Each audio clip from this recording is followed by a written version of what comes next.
This is quite an historic date in the career of one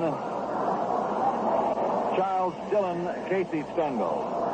For today marks 50 years since Casey broke into professional baseball. It was on May 10th, 1910, that Stengel played his first game. On that date, Stengel played center field for Kankakee of the Northern Association against Jacksonville. Casey's debut in organized baseball was with a base hit.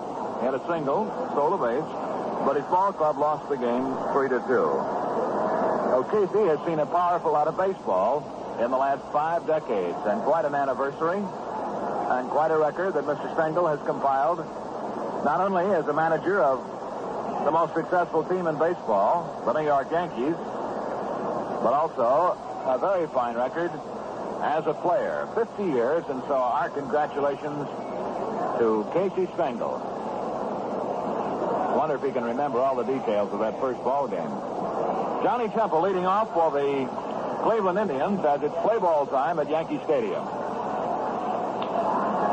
Billy Short, the young left-hander, into the lineup of the first pitch. Dips in low, ball 1.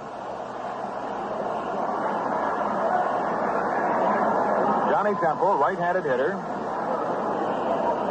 Played his career, of course, up until his trade to the Indians with the Cincinnati Redlegs. The pitch, fastball is right in for a called strike. 1-1. Temple hits a lot to right field, or at least he did when he was in the National League. The right fielder frequently playing very shallow in right. I noticed that Maris, in right, is playing him about straight away. He used to hit a great deal into short right. The 1-1 pitch, a let up, swung on, hit fair, past third into the corner in left field. It's a fair ball, and the ball boy almost touched it. And here is Temple roaring into second base with a double. That play was almost compounded by the ball boy thinking the ball had gone foul. He almost tried to make a play on the ball. It went through his leg, and it was not interfered with in any way. But that young fellow is feeling mighty low at the moment, but he was fortunate in that the ball, which he thought had gone foul, he tried to play, and the ball went through his legs. But he never touched it. The ball caromed off the fence out there, and it went as a double anyway. Now, the Indians have a runner on second, and it's time for us now to pick up Red Barber, who will continue the action, as the hitter is Harvey Keene. The first pitch, low inside, ball 1. Keene, who came to the Indians from the Tigers in exchange for Rocky Colavito in the very controversial deal. The pitch to Keene is swung on and hit foul back up this way. 1 ball and 1 strike. Red, I think it's about time we picked you up. We have no score, just the beginning. The first hitter is at second base, Johnny Temple with a double.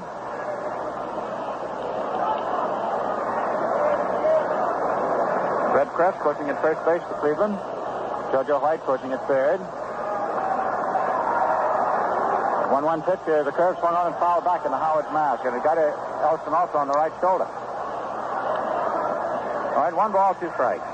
There was a very familiar fellow pitching batting practice tonight for the Indians. They just brought him up to do that work for him. Ted Wilkes, who used to be quite a relief man with the St. Louis Cardinals. All right, 1 ball, 2 strikes.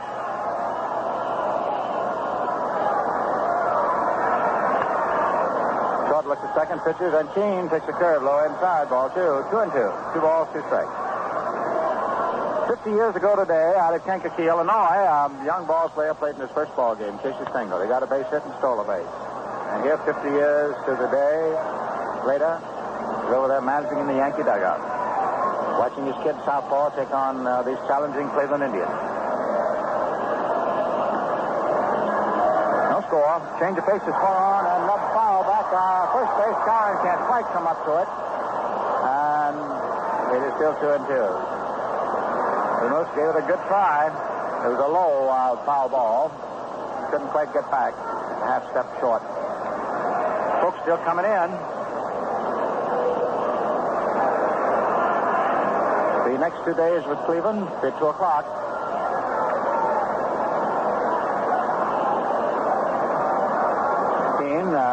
that bat down by the end.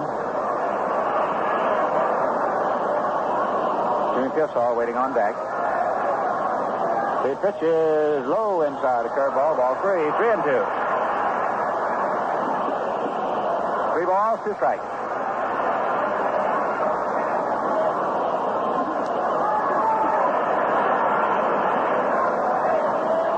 Rotation to 4 umpires. Charlock behind the plate. McKinley is at first. Stevens at second, and Hornacek at third.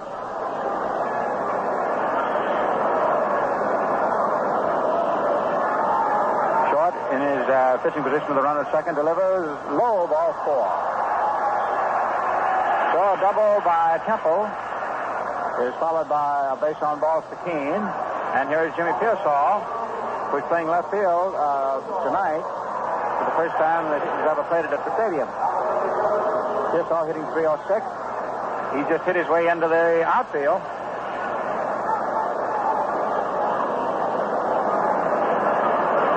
Jimmy Pearsall made some fantastic catches, primarily as a Red Sox against the Yankees.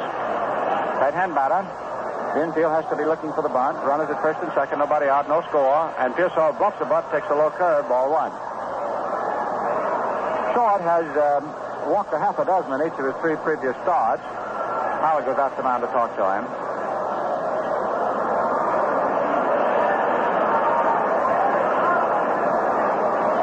Austin's out there talking, young left-hander.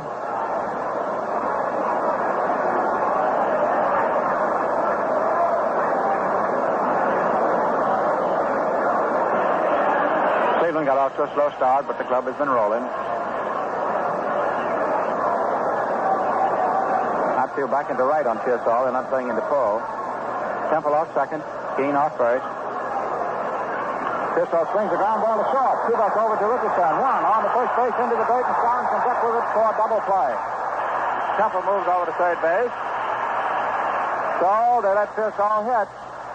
And he hit Short's curveball to short, and it was 2 back to Richardson to Skowron. You can see that double play was just coming. Now we have Woody Hell, the shortstop, who's been generating a lot of power for the Indians. He's hitting 302. He has 19 hits. The most hits on the club by Vic Power, who's the on-deck batter. Hell has hit the home runs for the club. He's hit 6. He represents the only home run power in this starting batting order. That's an oddity. All right, no score, 2 out. Hell, the right-hand batter, over the close stands. Swings at a curve and lines it off Skowron's glove down the right field corner. Temple scores. Held is on his way around first, headed to second base. Maris is up with the ball, and Held comes in standing with a double. That was a wicket line drive. Skowron started over to the line, just did pick it for the end of his glove, but he didn't even slow it down. So, despite the double play, the Indians have scored. And Held bats in his 6th run, his 14th run. That's the most on the club. And Big Power is batted in 12 and has the most hits with 25 is up. Power has always been a tough hitter for the Yankees to get him out. So a double to right for Held. RBI. Power in a severe crouch, right-hand hitter. Swings and hits a foul ball out of play back at first base. It's 1-0 in favor of the Indians. Outfield is back into right on Power.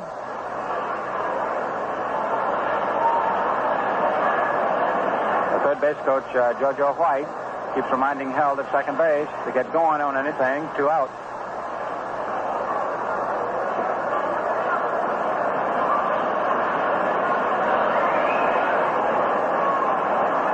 Ready to pitch. He does. A strike. Breaking ball on the outside corner. That was his change. He took a little off the fastball, and you could see the ball sink. No balls, 2 strikes.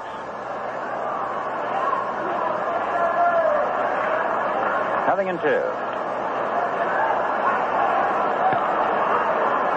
2-strike pitch, swung on and bounced back over the mound slowly to shortstop. Kubek has to hurry, and he can't make the play, and they got it Held over running third. And they throw to McDougal's run high, they're running back, and Held is out. Kubek came in on the slow bounder that bounced over the pitcher. It's a base hit, a single, And when Kubek saw he couldn't make the play at first base, he very wisely didn't even attempt to throw, looked up and held, had gone a step around third base, so he threw to McDougal. And then in the ensuing rundown, he was out McDougal to catcher Howard, back to McDougal again. So Power, a single to short.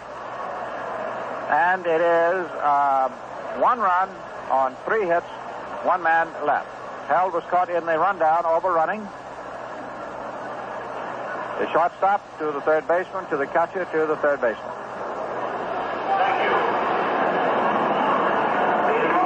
A lot of action in the top of the first inning. A lot of base running, but the double play really was the key to keeping the Indians from having a big inning.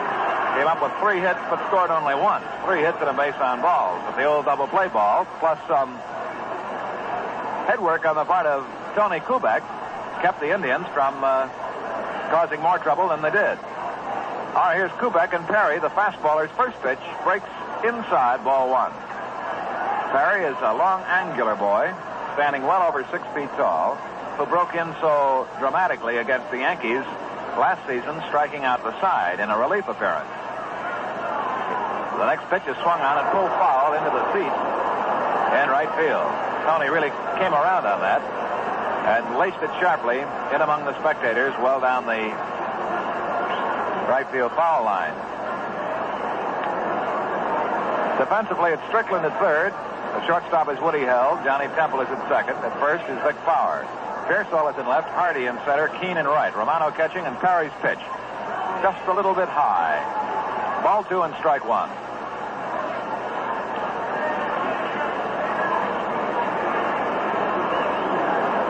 This is an all-young pitching staff for Cleveland. Pitch. Curve swung on, lined in the right field. The base hit for Kubek. He may go for 2. He is. Turning to the left at first. Here's the throw from Keane, and he's in there for a double. So Tony makes it 10 straight games he's hit safely in, puts the tying run promptly at second base, and apparently after a day off, both these ball clubs have come out here swinging.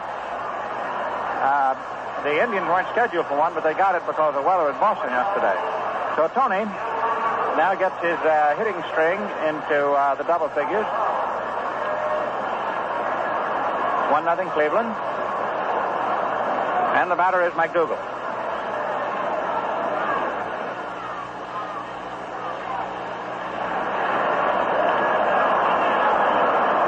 To McDougal, hitting at 259. Gill made that play just now to get the third out, top the first inning possible, by staying put at third base. You know, infielders and outfielders have got to always know where they should be on each play. Of course, if you don't watch them, you don't notice that they're doing it.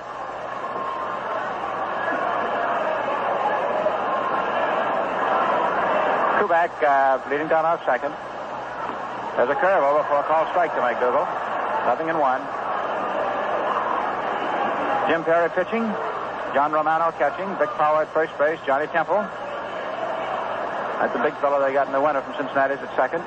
Woody Held is at short, and the third baseman is George Strickland. The strike 1 pitch to McDougal is the curve, hit foul, almost at the first base coach Ralph Houck, but he turns away from it. Ball goes on down. Strike 2. Jimmy Pearsall is in left field. Carroll Hardy is in center, and Harvey Keene is in right.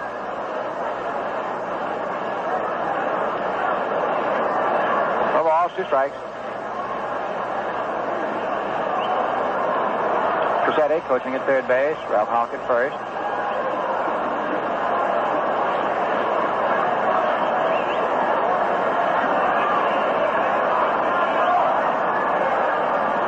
Right-hander delivers a fastball that is foul tipped.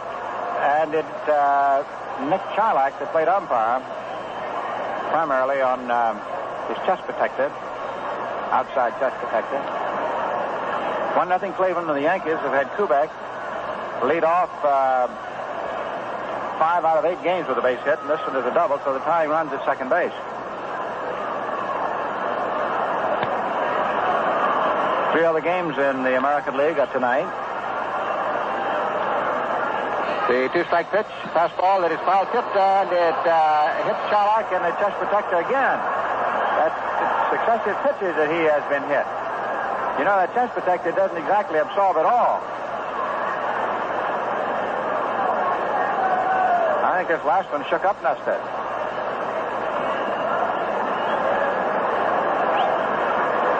He walked in a small circle there for a few seconds. Boom, boom. And now Perry motions for Romano to come out. Romano is the catcher that they got from the White Sox.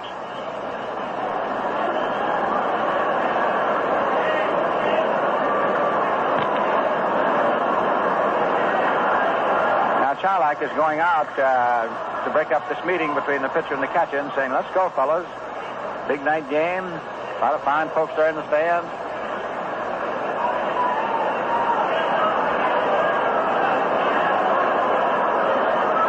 Nothing in two. McDougal, square stands.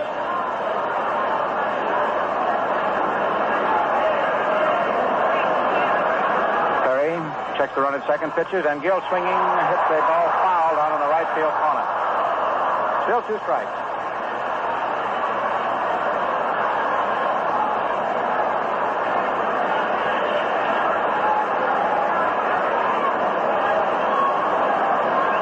Perry is 6'4", 185 pounds. So when we say a tall right-hander, we do mean it.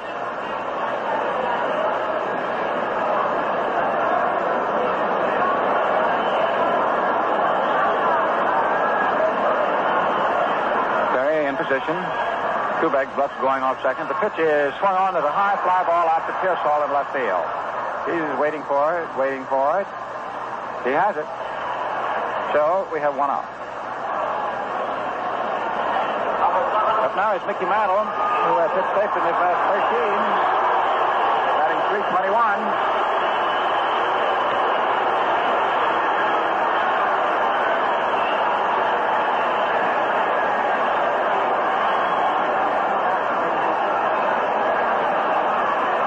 Mantle gets a big hand, steps in against this Cleveland right-hander. To bat left-handed. Outfield is deep and around toward right.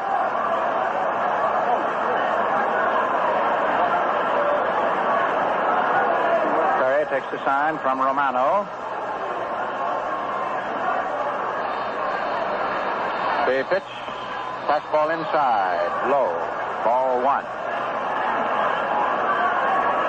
Mickey just straightened above that.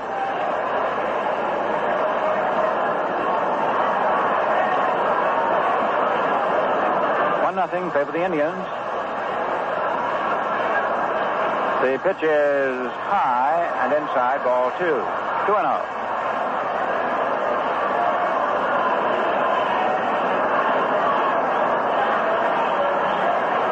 Two balls, no strikes. First base is open. Of course, back of Mantle is Maris, then Skowron, then Berra, then Howard.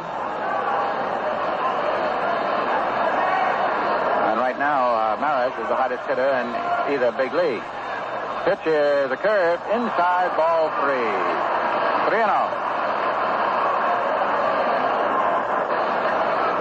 3 balls, no strikes.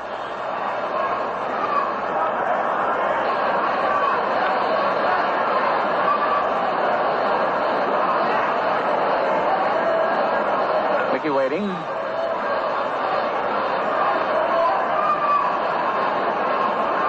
Gets all set.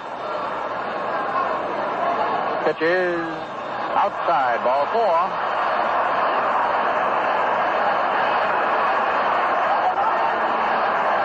And Mantle now draws his 15th walk. That goes along with 18 hits. Roger Maris hitting at .458. Romano goes out to talk with Perry. Maris has 10 hits his last 18 official at-bats. That's a clip of .556. He's reached base safely 14 times in his last 21 appearances. That's a clip of .667. So there he is. Now, it's a 1-0 game Cleveland. The Yankees pressing back with men at first and second. 1 out. First inning. Maris, left-hand hitter. Swings and does not get a high curveball. Strike 1. Maris started out his Major League career with Cleveland. He was dealt from Cleveland to Kansas City. And then he was the big man that the Yankees traded for this winter. So far, he's really made that trade stand up. Perry checks the lead runner. Kubek at second. Delivers a curve that swung on and missed. Strike two. That was a low inside curve. He started him with a high slider. Didn't break much, but it broke quickly. And then he came back with a big curveball low inside. Now he's gotten two quick strikes. Perry's taking his time. He's holding the ball between both bare hands. Now he slips on the glove. Holds the ball behind his back as he takes the sign.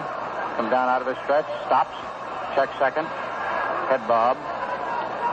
Pitches. A fastball high inside as it is ball one. That was up around the bill of the cap. 1 ball, 2 strikes.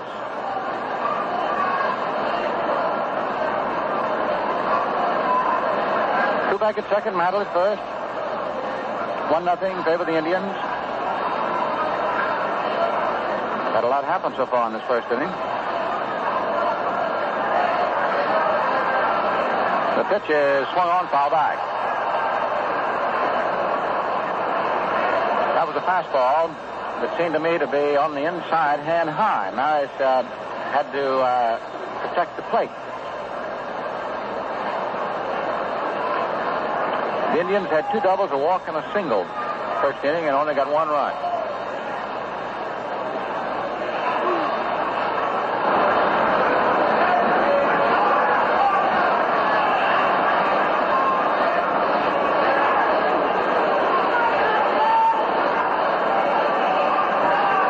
Off the mound.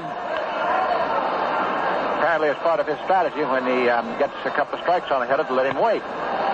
Some pitchers do that. All right, 1-2. He throws to first, and Mantle is back. That was a set play. Power. In other words, I don't know who gave the sign, but somebody did. Power broke. He was deep, you see, with a runner at second base. Mantle had to come back in on his chest. Slide point with his hand. Well, I bet you that Hogg jumped a foot when he saw that play start. All right, 1 ball, 2 strikes.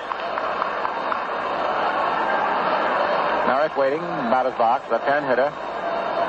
The 6'4" right-hander. Delivers the curve, swung on a broken bat and a pop fly, and he is automatically out in the position of the infield fly roll.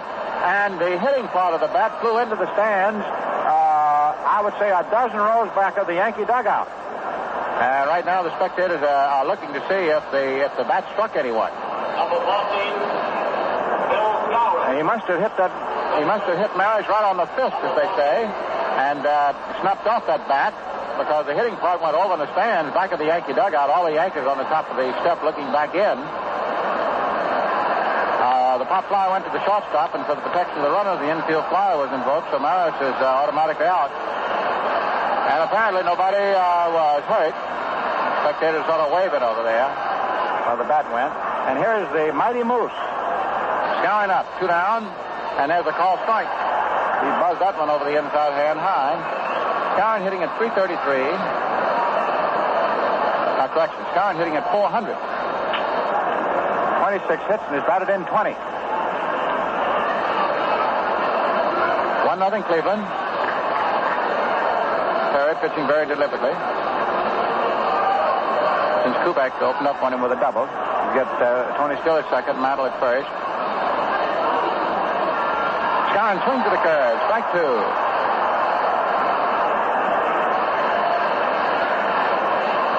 No balls, 2 strikes.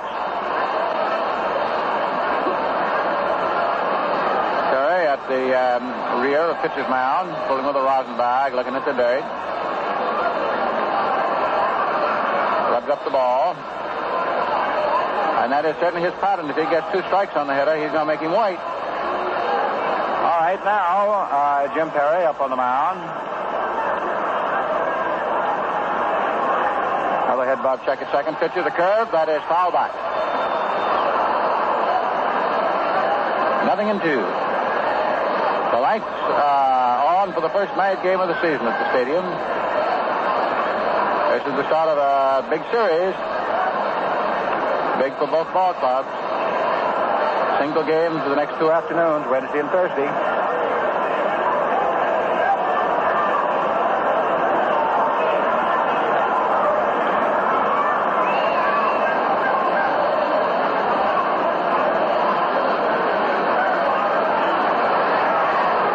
Delivers and Stein strikes out on a fastball up by his hands. He fanned him. He simply overpowered him, and he got out of the jam, threw back open with a double, and never got off second base. No runs, 1 hit.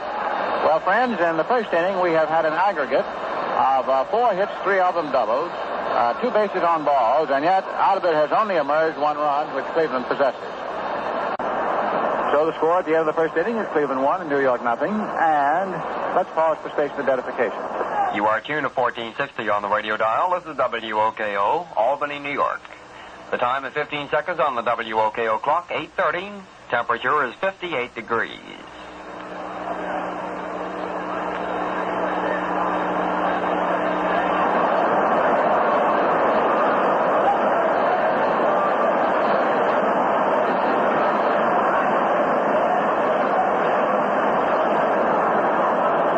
Check the other ball games for you. Young Bill Short gets ready to pitch the second inning of his 4th Major League start. Chicago has started at Boston, Wynn versus Casale.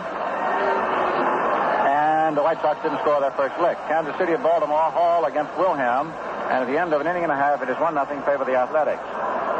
And at the end of the first inning, Detroit at Washington, Moxley versus Clevenger, it is no score. Detroit has lost its last 10. Philadelphia, San Francisco, Pittsburgh, and Los Angeles. I doubt it will have much on that for you. Cincinnati, Chicago, postponed. Wet grounds, and this is the 5th straight postponement at Wrigley Field, Chicago. They just lost the whole series with the Milwaukee Braves. That's rough. Now we have John Romano, right-hand hitting catcher of much promise that the White Sox gave up in the Minoso deal. Takes a call strike from short. The left-hander delivers a change of pace, which is line right back to short, and he holds it in the glove. A line drive that if he hadn't caught it in the glove would have hit him at the point of his right shoulder. He just stuck the glove up there, and there she was. He fights you. Now we have George Strickland, the veteran infielder who returned after a year's absence from baseball last year and went to third. He used to be the shortstop at Cleveland in his younger days. In fact, when Cleveland last had a pennant winner and played in the World Series against the Giants, he was the shortstop. Takes the pitch inside, ball 1. Strickland hits a high pop fly. Second baseman Richardson is under it. He's got it. And who do you think was over there hollering for him to take it? But pitch is short. Sure, he's directing things out there in the middle of that diamond. All right, 2 up, 2 down. A line drive and a pop fly. 1-0 Cleveland, and the hitter is the young outfielder and center fielder tonight, Carroll Hardy. He has 1 for 6. Strickland would have had 1 for 6.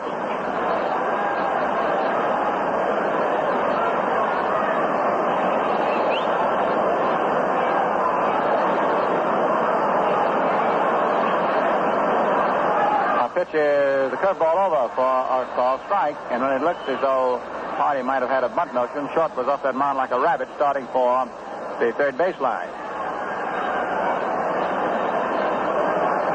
It's 0-1.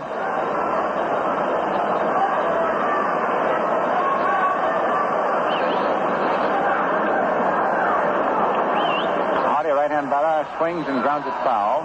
Strike 2. Hit it an outside breaking ball.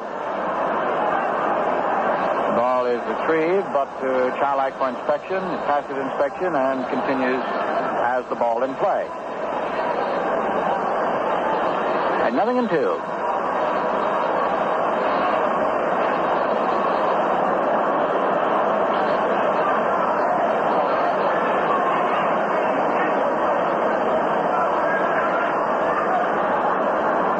Short deals outside. Ball 1. 1-2.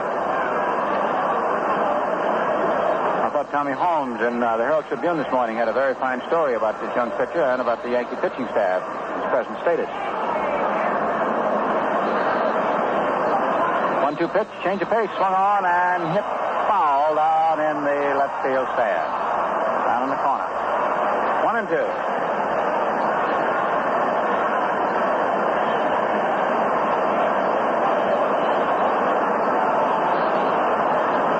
He spent most of last year at Seattle, but part of it with Cleveland.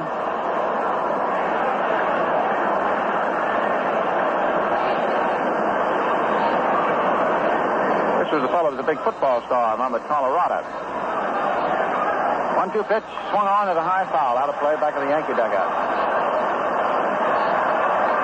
Count holds, 1-2. 2 out. Bases are clear.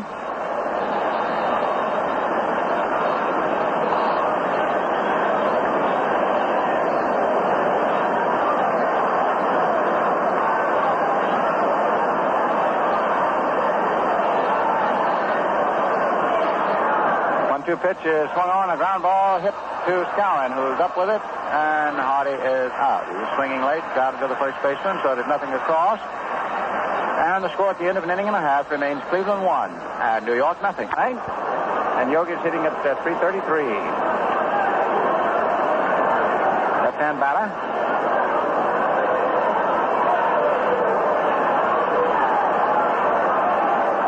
Outfield around toward right.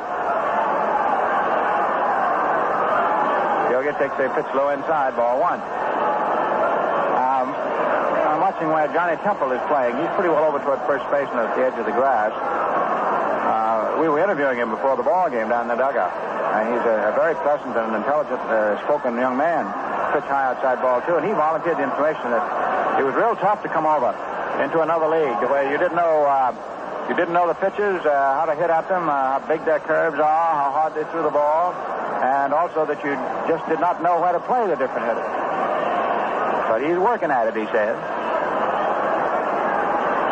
Perry is ready to pitch to Barrow. 2-0 does, and it's over. Fastball for a called strike. Swing one.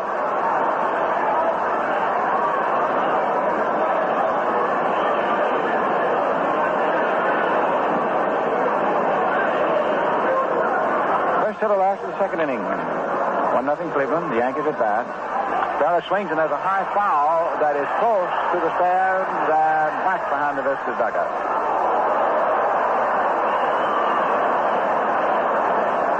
We told you that the White Sox did not score their first lick up at Boston. Well, the Red Sox have not been retired in the last of the first inning, but Vic Wirtz has hit a grand slam home run. Kaboom!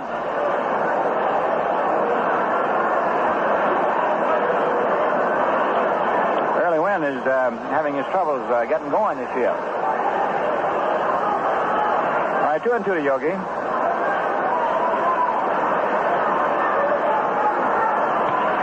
Deals a curve that's swung on at a high fly ball to deep right center field, but there's a center fielder Hardy under it, and he has it. And Barrow is out. One up, one away. Second.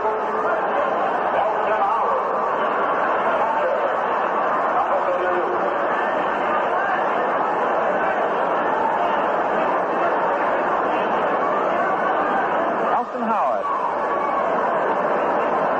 218, but he's batted in 15.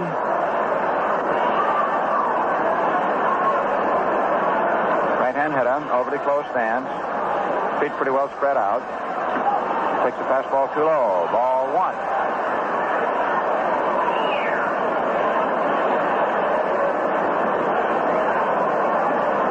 One down, nobody on.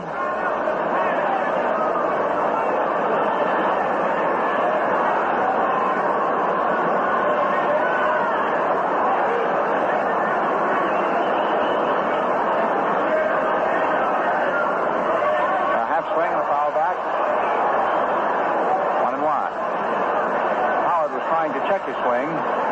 From here, it looks as though the pitch had it anyhow.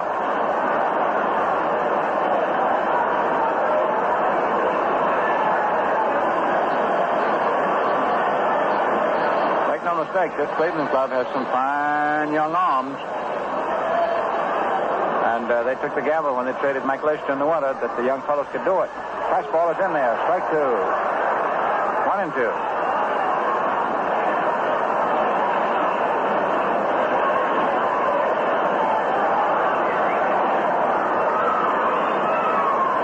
One ball, 2 strikes.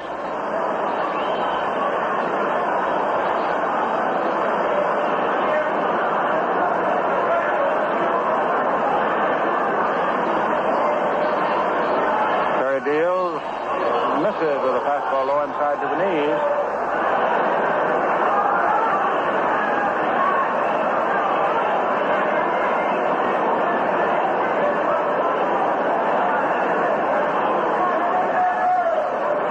Two and two. One out, nobody on. Last of the second. Terry works. Curveball is a half swinging back to the mound. The pitcher has it stepping toward third, recovers, throws to first to Powell, who one-handed as he does everything. And Howard is out. Now we have 2 gone, and Bobby Richardson stepping in. Ryder's hitting at 217, but he's moving up.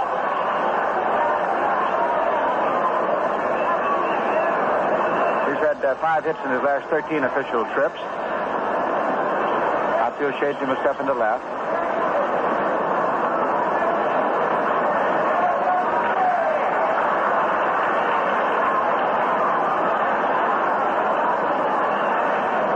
Deals, a curve swung on. There's a line drive foul into the seats behind first base.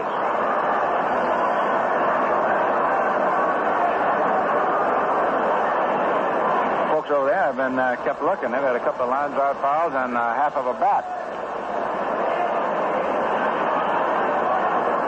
Okay, 0-1.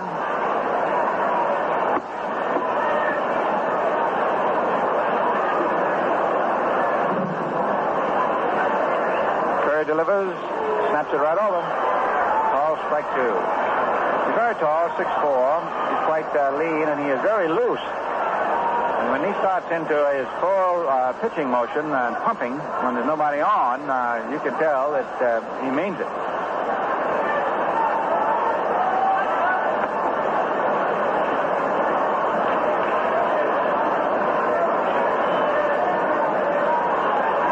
Pitches a curve outside. Ball 1. 1-2.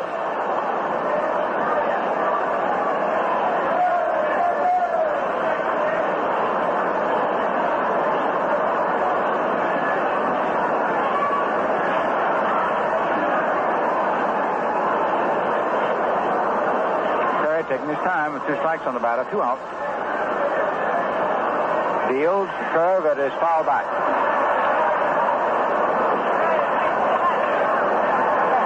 1-2.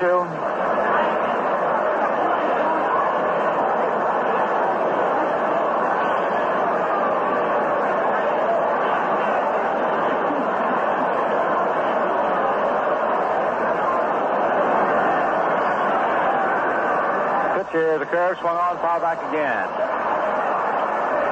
Still 1-2.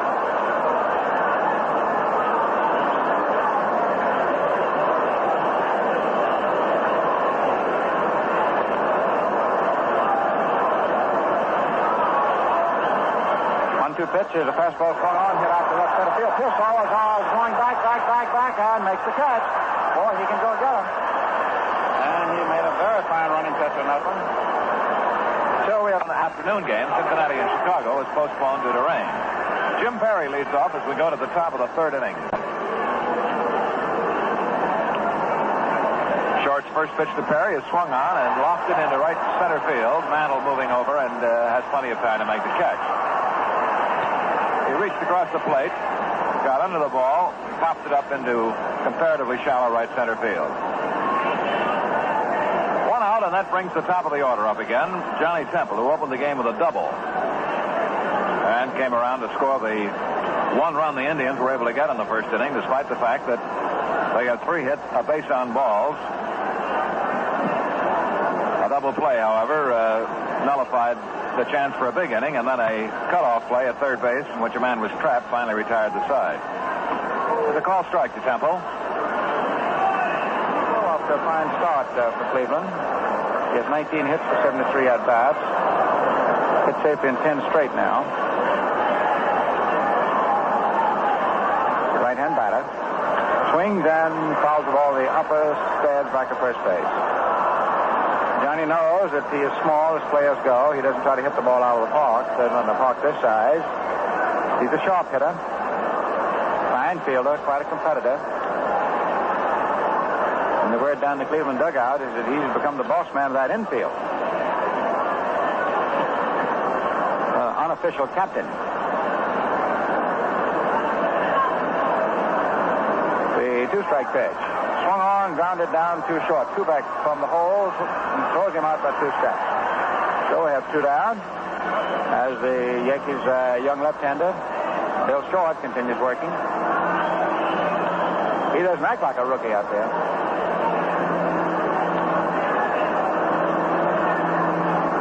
Here's Harvey Keene, who's a hard fellow to fool and a tough man to pitch to, and got a base on balls in the first inning.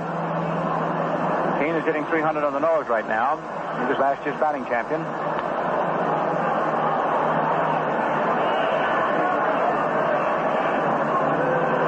Pitch is inside, breaking ball, ball 1.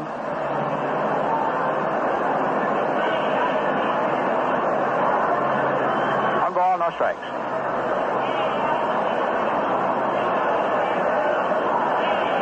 Keene standing way back in the box as a right-hand hitter, as far back as he can go. Pitch outside, ball 2.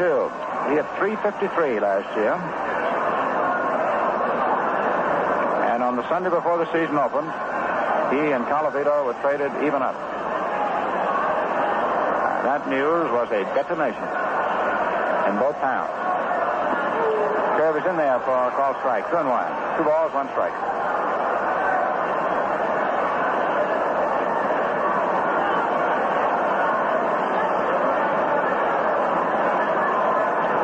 He missed some games early in the year for Cleveland with a bad leg.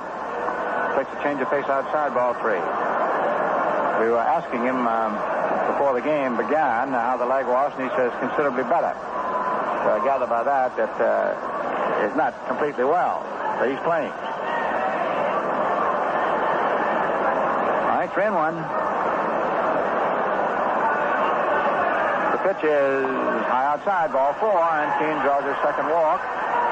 Only 2 walks given up by Short. And this gets Jimmy Pearsall at the plate. Pearsall came into the game hitting at .306. In the first inning, with Keene at first and Temple at second, he cracked into a double play. Engineered by Kubak and pivoted on by Richardson and finished by Skowron. That was the 16th Yankee double play. 1-0 Cleveland. Curve low inside, and it is ball 1. They're giving Pearsall the gap in left center. They're not playing into full very much. Mantle is quite a ways over into right center field. Harris has to step back toward the line. Pitch is swung on as a ground ball to Kubak, who's up with it, goes to short way to second to Richardson to get the force on Keene. 2. No runs. No hits, 1 left. No errors, and the score, end of 2.5 innings tonight. First night game of the season at the stadium. The Indians 1 and the Yankees nothing. How do you feel about the man who lubricates your car? In a completely unrehearsed interview, one driver expressed his feelings. 3rd inning. Short swings as he throws from the left side. Barry's big windup in his first pitch, inside, ball 1.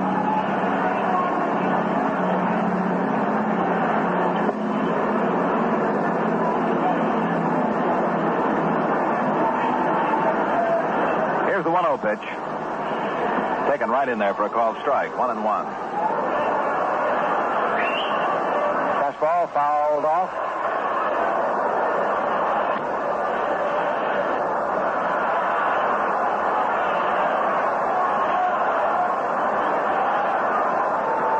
Sorry, pitches in a rather leisurely looking fashion.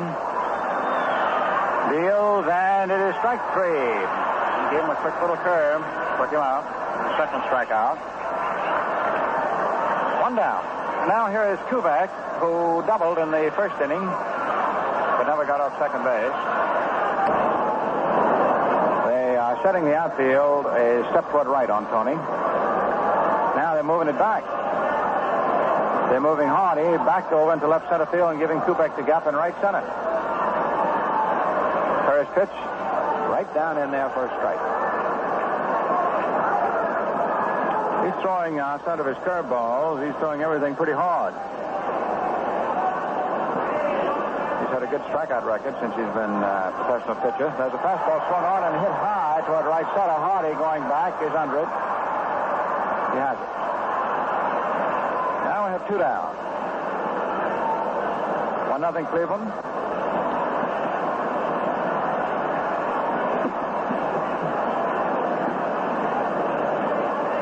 McDougald, 0 for 1, hit a fly ball to left field in the first inning. Moves in, and Mantle steps in the on-deck hitter's circle.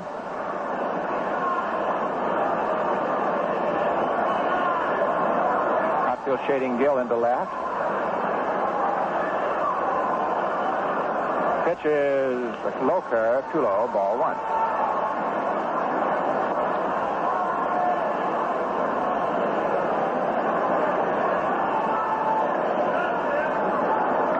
No strikes.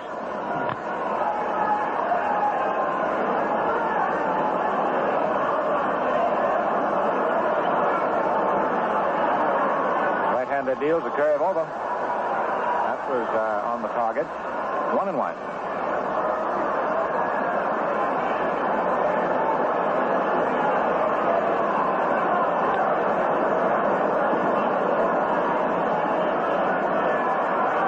Fastball swung on and hit out into right field. Keane backing up and has it for the third out. So it's nothing across and totaled at the end of 3 for Cleveland, 1-3 all for New York, 0-1-0. And before Rizzuto comes along, let's pause for station identification. You are tuned to 1460 on the radio dial. This is WOKO, Albany, New York.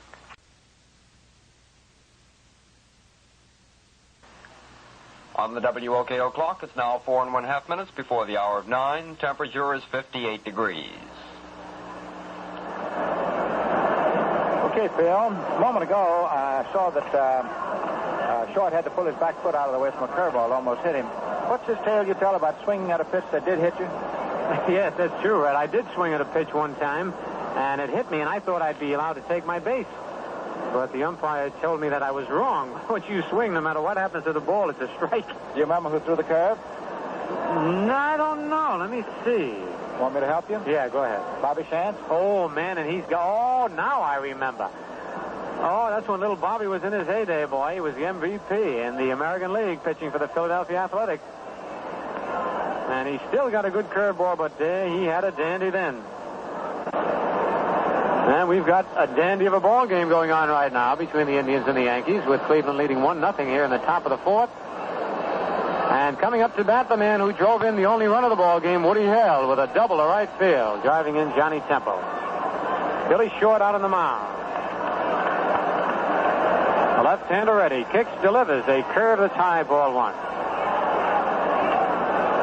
Woody's off to a good start.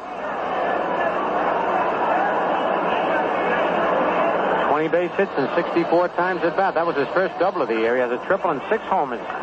14 runs batted in. The pitch is inside and low, ball 2, 2-0. On deck, Vic Power.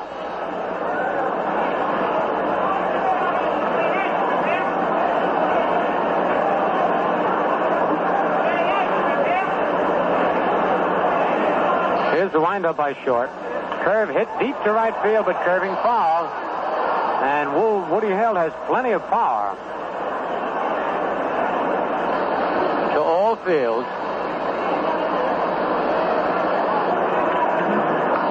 Leading the Indians in homers and RBI.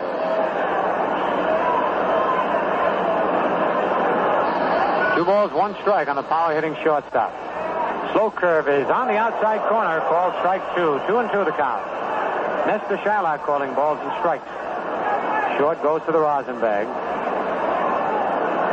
Yogi Berra deep in left field. Mantle's not too deep in center. And Maris deep in right. The pitch is hit on the ground to the right side. Skowron backhands the ball. Nice play. Flips to short. In time to get held. A fine play by Bill Skowron takes the base hit away from Woody Held. And the cheering that went up just moments before Held hit that ball. Today marks Casey Stengel's 50th year in baseball.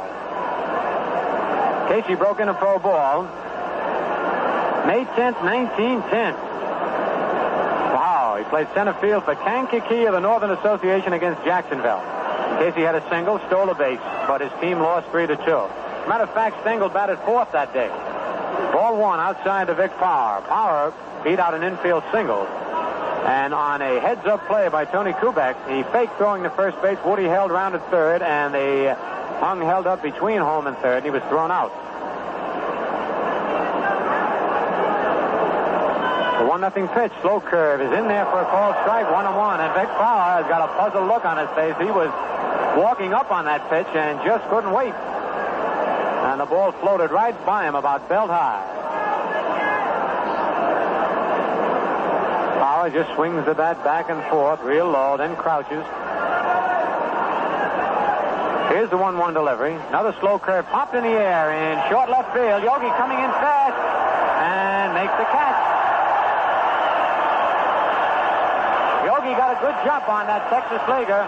Hit right off the end of the bat by Vic Power and caught it on the dead run. Kubek didn't have a chance for it. 2 away. And it brings up Johnny Romano, the catcher, who almost tore Billy Short's right arm off with a vicious line drive back through the box. Short stuck his glove up in self-protection, and the ball landed right in the pocket. Didn't know he had it. It was hit so hard.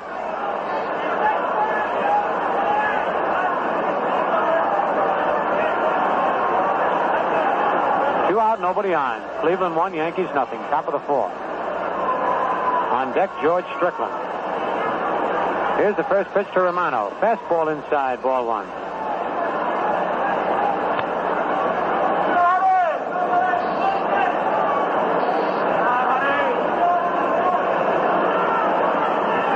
This is the 4th Major League start for Billy Short, and of course his first against the Indians, first time they've faced Cleveland this year.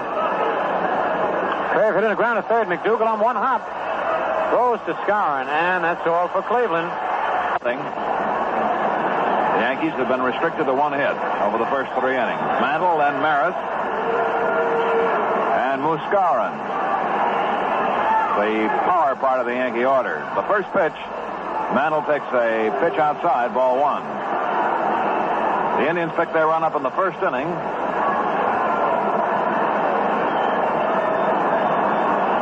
On 3 hits and a base on balls with a double play sandwiched in between. The next pitch, up high, ball 2. Mantle has not seen a strike tonight. He walked on 4 pitches his first time up.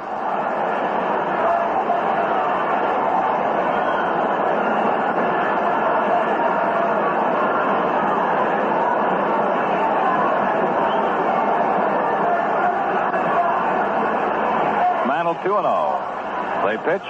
Curveball, he gets it over. Call strike, 2-1.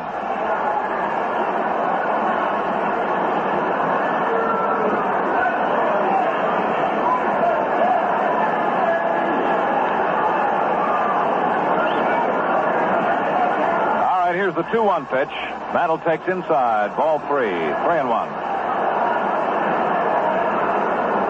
About a year ago, almost to this day, that Jim Perry came in from the bullpen, pitched a tremendous relief appearance against the Yankees, and that started him on his great freshman year. But then we remember him as a hard-throwing right-hand, and now he's mixing up his speed. The pitch is hit high in the air to straightaway center field. Carroll Hardy, the center fielder, moving under it and making the catch. Ball was hit so high that Mantle was all the way down to second before Hardy caught the ball. That's how high he hit it. But that's the wrong part of the park to hit it in, and Mickey knows it. Perry has got the Yankee hitters hitting the ball in the air. The only ground ball they have hit was a slow hopper back to the mound. Elston Howard hit that in the second inning. The rest have been fly balls and 2 strikeouts. Here's Roger Maris. He takes a curve low, ball 1. Roger fouled out to the shortstop in the first inning. He ended up with just the handle of his bat in his hand, and the barrel of his bat went over the Yankee dugout and hit a fan, but not hard, just grazed him. in the last row of box seats. There's a foul off Maris's leg. And that one hurts. Roger is not rubbing, but I know it hurts. He hit it right down off his right leg. 1-1 on Maris.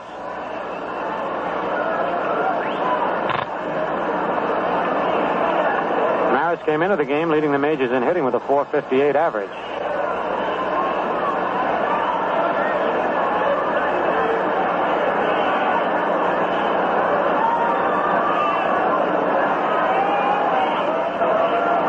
The 1-1 pitch, inside, ball 2, 2-1.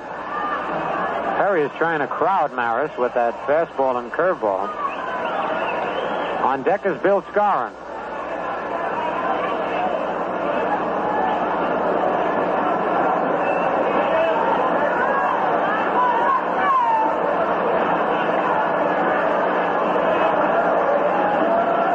Here's the 2-1 pitch. It's a little bit low for ball 3, 3-1. 1 out, nobody on. Cleveland leads 1-0. We're in the bottom of the 4th inning.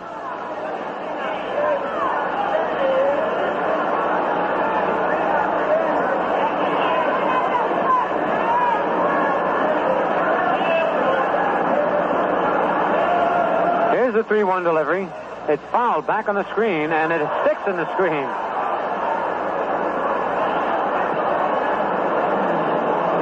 About 3 rungs from the top. It sticks right up in there.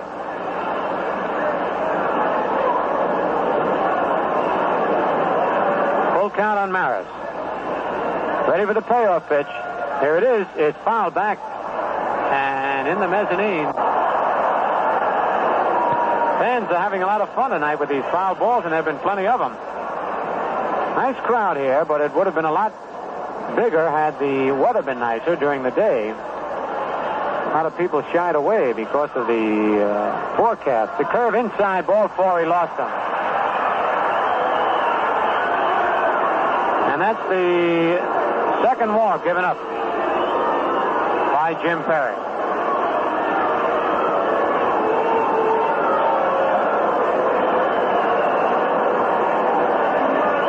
Perry had retired 9 men in a row since Mantle walked in the first inning, up till the walk to Maris right now. Here's Bill Scarron, who struck out in the first inning. Vic Powell holding first base against Roger Maris. On deck, Yogi Berra. 1 out, infield and double play depth. Strickland guarding the third base foul line. Pitch to the Mooses. Strike 1, a swing and a miss at a fastball. And Perry really blazed that one in. Scarron steps back out of the box. Now Moose back in, ready to go. Frank Crissetti coaching at third, and Ralph Houk down at first for the Yankees.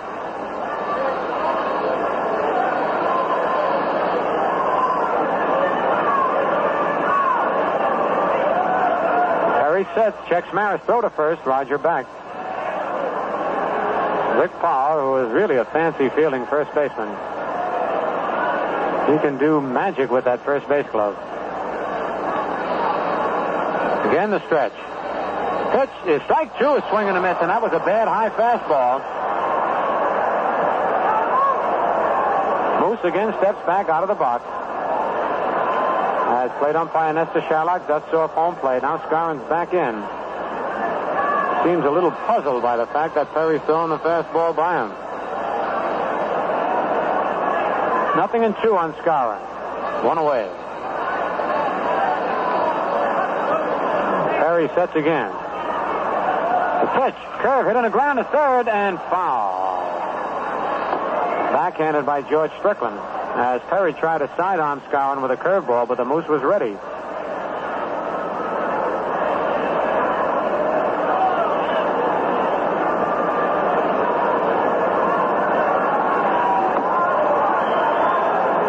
Cleveland 1, Yankees 0 in the bottom of the 4th.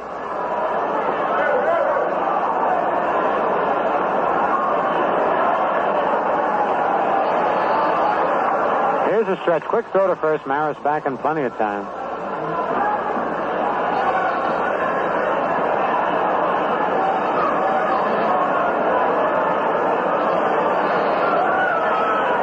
Pitch to Scarron. A high pop to the infield. Vic Powell is coming in, the first baseman in foul territory. Makes the catch. Vic came almost all the way into home plate to make that catch. And Romano, realizing how good Power is with the glove, let him have it. Here's Yogi Berra. Yogi fly deep to center in the second inning. 2 out. And you can see that Perry is pretty fast tonight. As we told you before, only 1 ground ball has been hit by the Yankee batters. All the rest have been up in the air.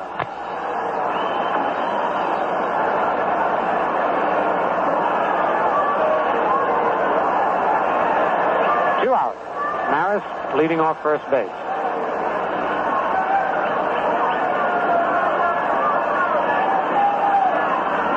Strike, a fastball on the inside part of the plate. On deck, Elston Howard swinging a couple of bats around.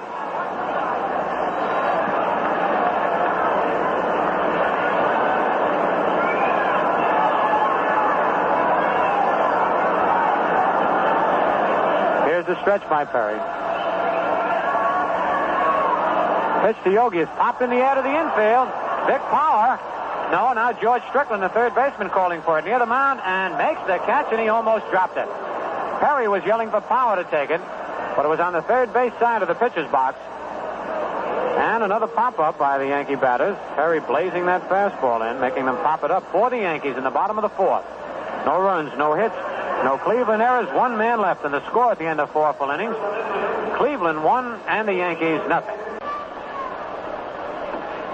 George Strickland, who popped to Richardson in the second inning, the batter.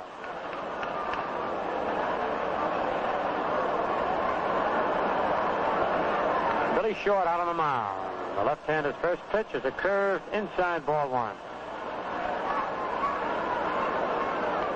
Cleveland got all 3 of their hits off Short in the first inning. 2 doubles and a single to score their 1 run. Yankees have 1 base hit. That a double by the leadoff hitter, Kubek. Pitch is a strike call on the outside corner. Carroll Hardy on deck.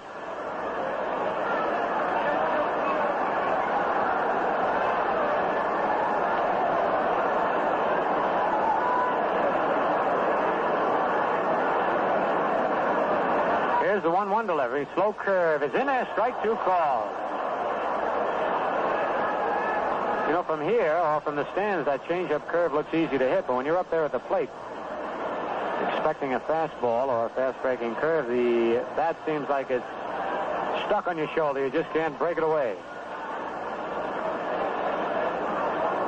The pitch, outside, ball 2, 2-2.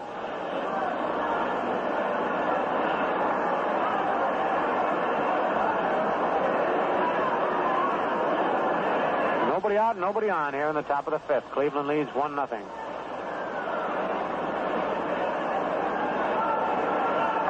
The 2-2 delivery is lined inside first base. It's going down the corner for extra bases. Strickland starts for second and then comes back. As Roger Maris really fielded that ball quickly. It was deep in the right field corner, inside Scarron and first base. And yet Maris got over there in time to hold Strickland to a long single. Hit number 4 for the Cleveland Indians. Strickland at first. And Gil McDougall coming over to talk with Billy Short. The batter is Carroll Hardy, who bounced to Scarron in the second inning.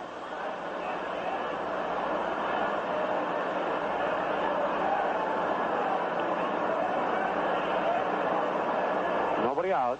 Moose holding first base against Strickland. Here's the stretch. Pitch. Inside ball 1. Gil McDougall playing in at third.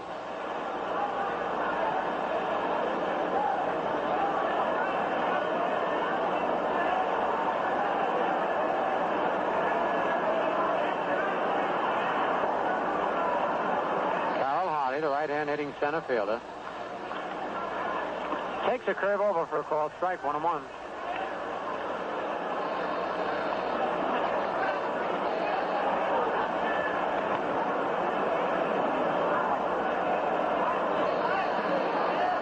Joe White coaching at third base and Red Cress over at first for the Indians.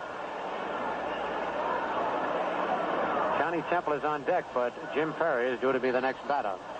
And Perry's not a bad hitting pitcher. Short sets. Slow curve hit down to McDougal on one hop. Gill goes to Richardson for one. Back to first. Double play.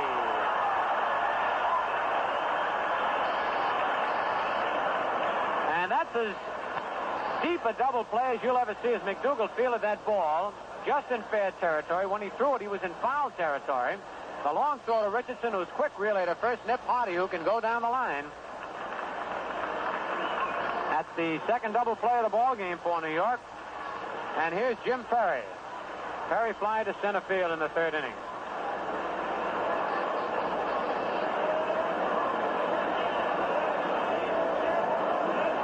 That was the 17th double play of the year for the Yankees.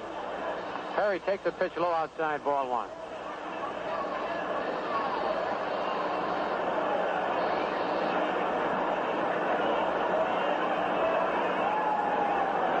Perry holds that bat right down on the end. Curve low, ball two, 2-0.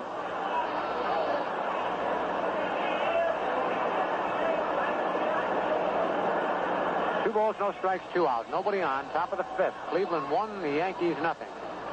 First meeting of the year for these two teams. They met in spring training, but I mean regular season play. There's a fastball just above the knees for a called strike.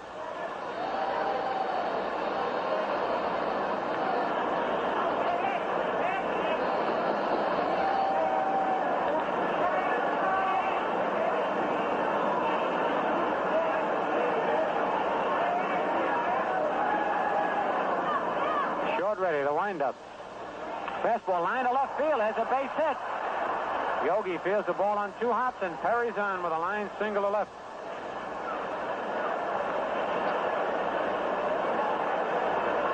That's the 5th hit off short.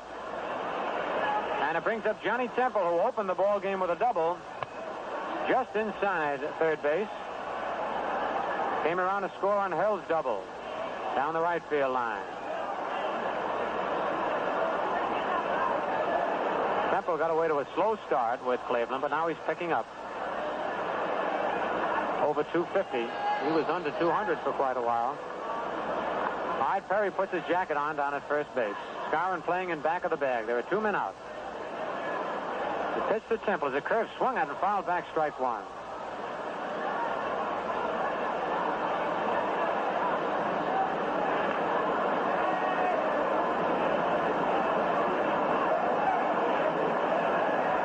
On deck, Harvey Keene.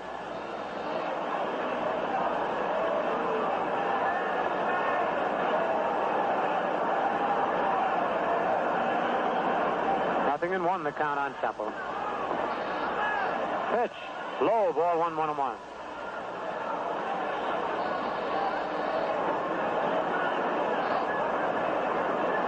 Vito Francona, one of the leading hitters on the Indians with a .317 average, not in the lineup tonight. I know the Yankees are quite happy about that. Last year, he ruined them in many a ball game with some long base hits and timely singles. 1-1 the count. Slow curve hit. Foul just outside of third.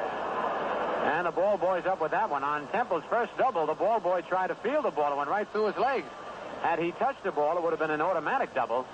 And the umpire at third base, Jim Honachek, told the youngster, don't get too excited or overexcited when a ball's in play. Never go after it. And, of course, you can't blame the kid down there. Who wouldn't be excited being the ball boy at a big league ball game? 1 ball, 2 strikes, 2 out. Jim Perry down at first base. Here's a stretch by Billy Short. Fastball low, inside ball 2, 2-2. Cleveland leads 1-0 here in the top of the 5th. Billy Short goes to the rosin bag, and Elston Howard calls time and goes out to the mound.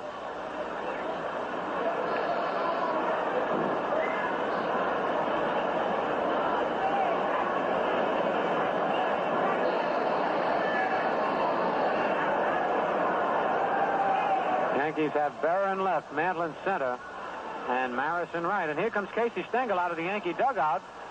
There could be something bothering Billy Short. Yeah. He hurt his arm. The umpire, Nestor Sherlock, signaled and pointed to his left arm to tell the Cleveland bench that there was something wrong with Short's pitching arm.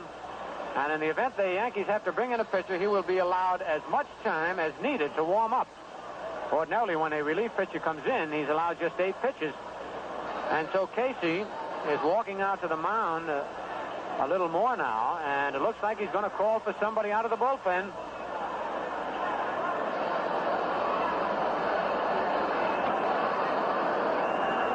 So Jim Perry takes advantage of the break here and is walking slowly towards the Cleveland Indian dugout, as is Johnny Temple, who is the batter with a 2-2 count on him. It's 2 out. Cleveland leads 1-0.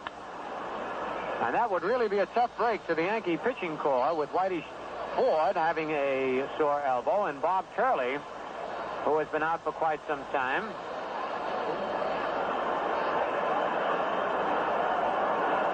And it looks like Bullet Bob might be coming out to the mound.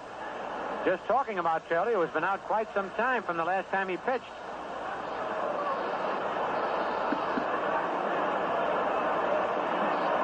So Billy Short suddenly comes up with a little something wrong with his pitching arm. Let's hope it's nothing serious. Bob Turley, who has made just 1 appearance, he started at Boston on April the 20th. He was a losing pitcher. He pitched just 2 innings. Gave up 4 hits and 3 walks and 5 runs. So Turley, making his 2nd appearance of the year. It's been almost 3 weeks since Bob Turley last pitched in a ball game. And here comes Billy Short off the mound. And he gets a wonderful hand from the crowd here. He has pitched real good ball in every game that he's been in for the Yankees. He's won 2 and lost 1. And in the ball game that he lost, it was a heartbreaker down in Baltimore.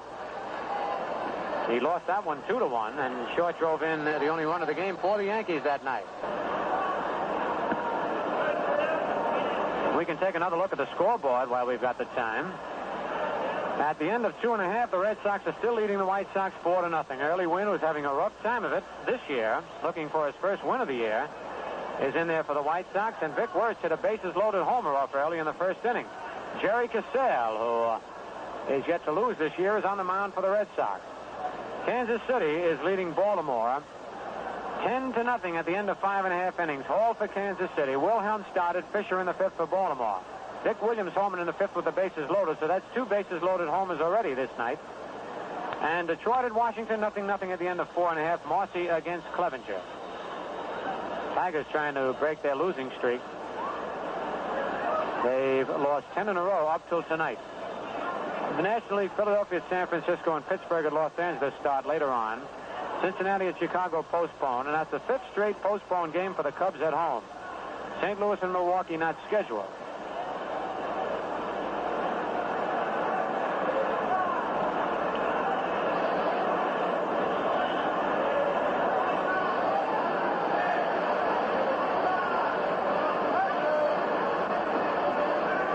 There is a rule here in the rule book for some of you who are interested. The count is 2-2, 2 balls and 2 strikes. And it says in the rule book that if, when pitches are changed and the count is 2-2, charge that batter and his action to the relief pitcher. In other words, should Turley walk this man, he would be charged with the walk. Or if he should strike him out, Turley will get the strikeout. Now, that also goes if the count is 1 ball, 2 strikes, 1 ball, 1 strike, 1 ball, no strikes, or no ball, 2 strikes, or no ball and 1 strike.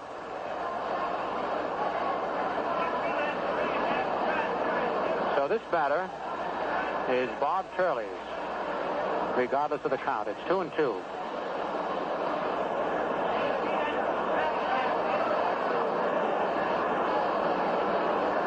Jim Perry comes out of the Cleveland dugout, back to first base. And Johnny Temple steps out and comes into the batter's box, double-checking the count with the plate umpire, Nestor Sherlock. Nestor holds up 2 fingers on each hand. 2-2 the count. Yogi Berra in left field has been talking to some of the fans. That's Yogi's favorite pastime. it's good to see Shirley back on the mound. Perry leading off first. 2 men out. 1-0. Cleveland leads here in the top of the fifth. A stretch by Shirley. The pitch is low. Gets away from Howard, but it hits Nestor Sherlock's foot and stays right in Machiavelli. A break for the Yankees. In that Perry would easily have gone down to second base had the ball not hit Sherlock's right foot. Full count now on Johnny Temple. And, of course, with the pitch being 2 out, Perry will be gone.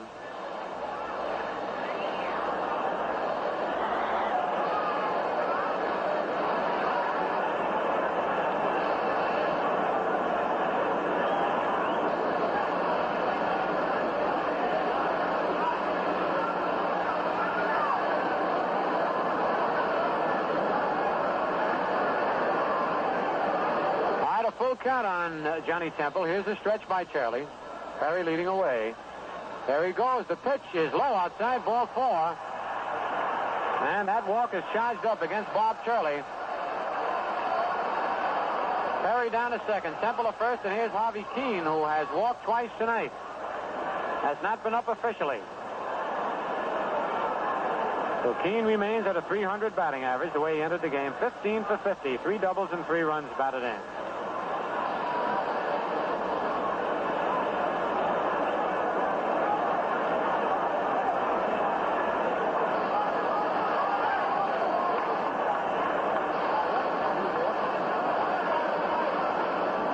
Here's a stretch by Shirley. The pitch to Keene is a strike call, a fastball right down the middle. On deck is Jimmy Pearsall.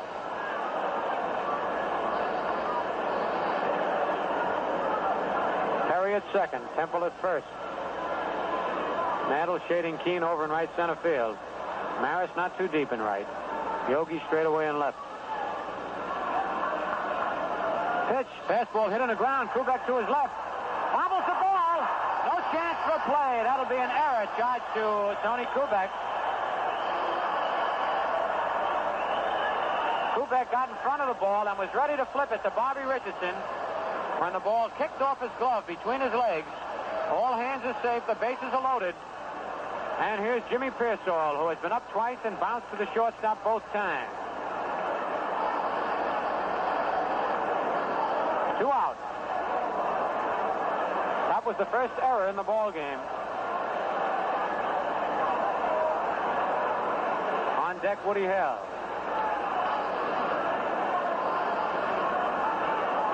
Shirley will now go to his regular windup. The pitch to Pearsall is popped in the air to short left field. Yogi Berra coming in, signaling for it, and makes the catch. And it's a funny thing, whenever balls hit the left field, everybody stands up to see if Yogi's going to catch it. But he did, and for the Indians in the top of the fifth, no runs on 1 base hit. 1 Yankee error, 2 hits rather. 1 Yankee error and 3 men left on base.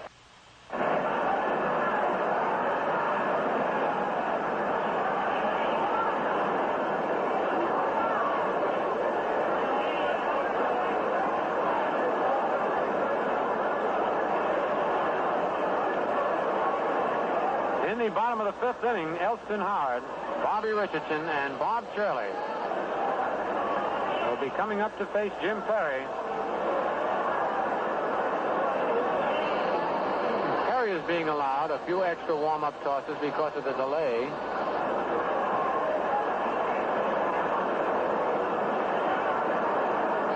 Now he's ready. The Indians fire the ball around the infield, and Elston Howard, who hit back to the box in the second inning, the batter.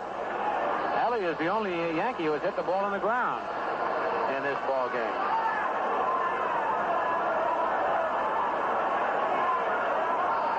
Nothing. The Indians leading the Yankees here in the bottom of the fifth. First pitch to Howard. High inside, ball 1, and Ellie hits the dirt.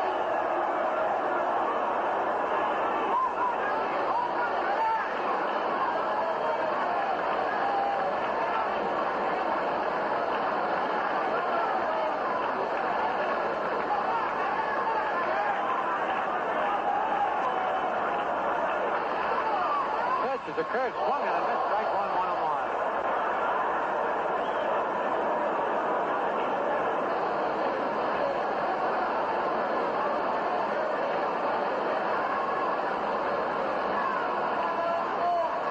1-1 delivery. Hit in the air to short center field. Carroll Hardy coming in. Under it and makes the catch. Another fly ball.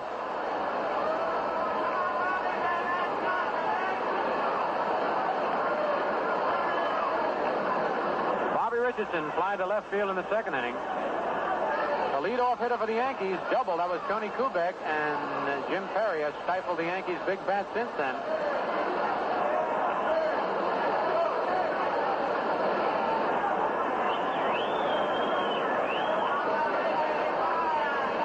Here's the pitch to Richardson.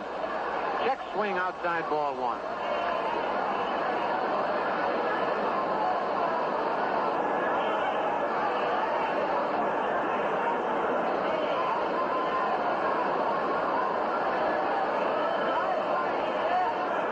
The ball popped in the infield. Woody Held, the shortstop, is moving under it and makes the catch. 2 away. And here's Bob Shirley.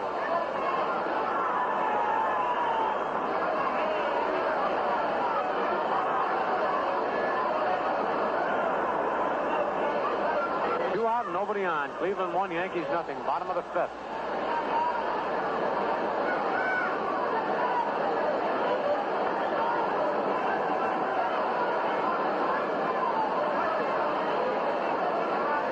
Pitch to Turley is a curve over for a called strike.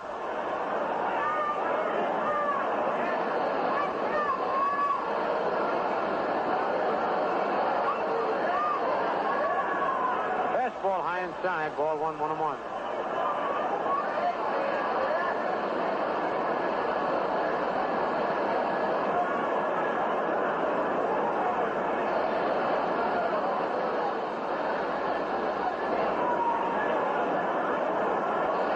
Pitch is a curve over for a called strike 2.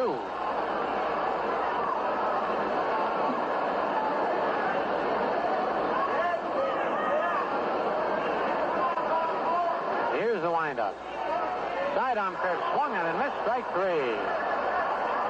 And that's the third strikeout for Perry as the Yankees go down 1-2-3, nothing across in the bottom of the 5th. And the score at the end of 5 full innings for Cleveland: 1 run, 5 hits, no errors. And for the Yankees, no runs, 1 hit, and 1 error. Leading off for Cleveland in the top of the 6th, Woody Held, who doubled to right to drive in the only run of the ball game when he drove in Johnny Temple. That was in the first inning, and in the 4th inning, he bounced out to Bill Scarra. Turley's first pitch is a ground ball. Kubek to his right, up with it, the long throw. In time for the out. That was a nice play by Kubek, who went deep to his right. Came up with a short hop to throw Woody Held out. 1 away. Here's Vic Power, who beat out an infield single and then fly to left field.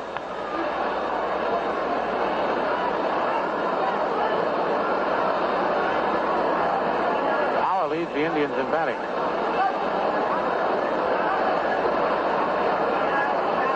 Came into the game batting .338.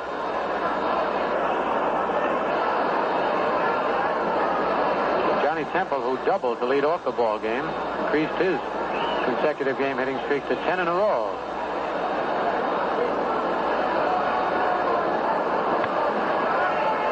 First pitch to Vic Powers, popped in the air right in front of the plate. Or rather out near the pitcher's box. McDougal under it and makes the catch right on the mound. When the ball went up, it looked like it was going to be right in front of home plate, but it carried. So that's 2 pitches and 2 outs.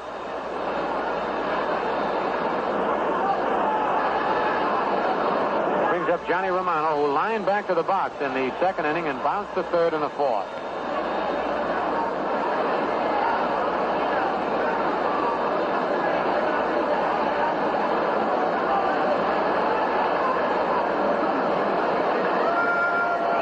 Two out, nobody on. First pitch to Romano is a strike call.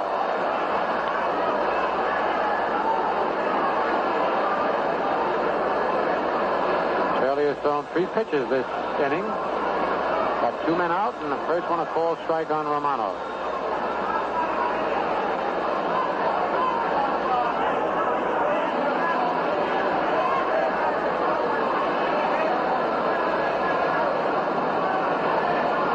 baseball popped in the air, and Skowron chasing it, but it looks like it's going back into the stands out of play. Yes, it is. And a fan put his coat up, and it hit in the coat, but it didn't stay in. It looked like it went right through the sleeve. One fan in back of third base tried to catch it with his hat a little while ago. Smart if they don't try and catch him with their bare hands. Easy way to get a broken finger. 0-2 on Romano. 2 out and nobody on. Cleveland 1, Yankees nothing. Top of the 6th inning.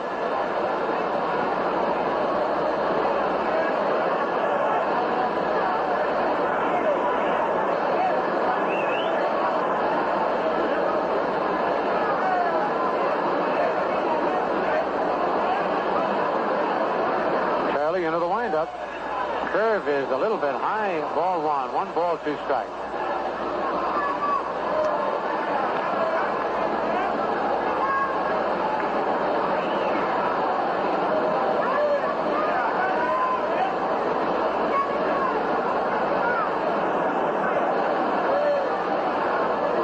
Two-strike pitch is strike 3, swinging. Went after a high fastball. And Shirley really fired that high, Odwin, which is a good sign for Cleveland in the top of the 6th. No runs, no hits, no Yankee errors, nobody left. The score at the end of 5 1/2 innings, the Yankees won, rather Cleveland won, and the Yankees nothing.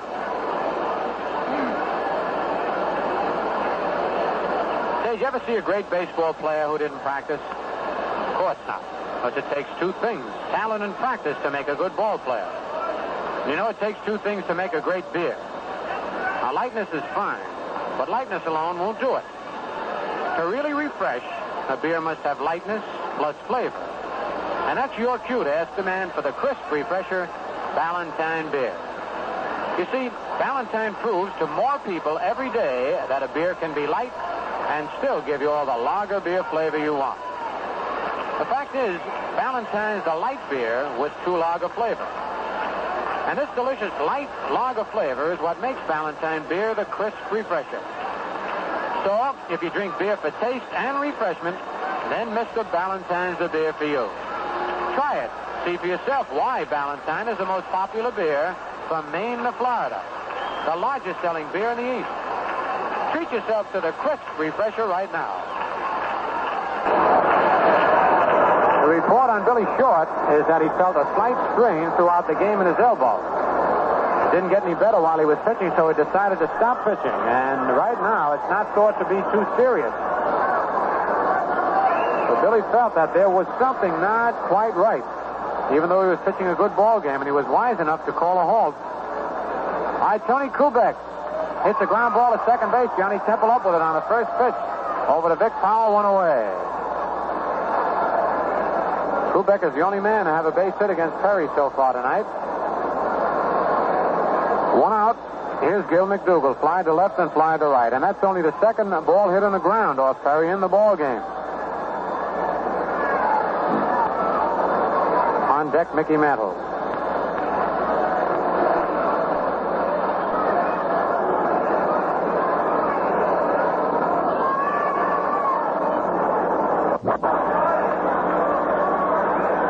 Perry takes time to go back to the rosin bag.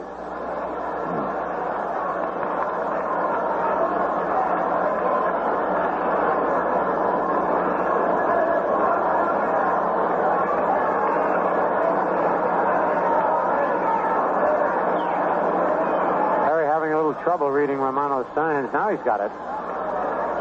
1-1 pitch, curve low outside, ball 2. 2-1.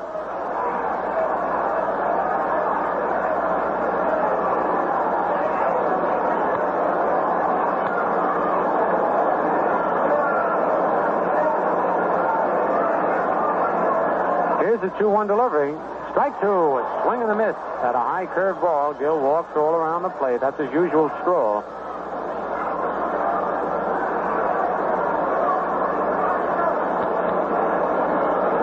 2 balls, 2 strikes, 1 out, nobody on.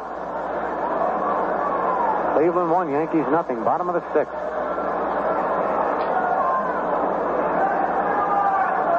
Pitch is hit on the ground. Wide of third. Backhanded nicely by Strickland, but the foul sign given by third base umpire Jim Hunachek.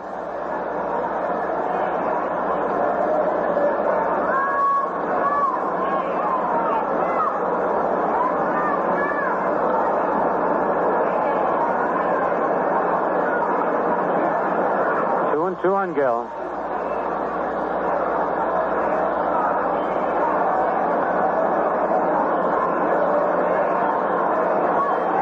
Pitch. Strike 3. He checked his swing, but the ball had parted the plate. He pulled the string on McDougal for his 4th strikeout of the ball game. And here's Mickey Mantle. Mickey has walked and flied to center field.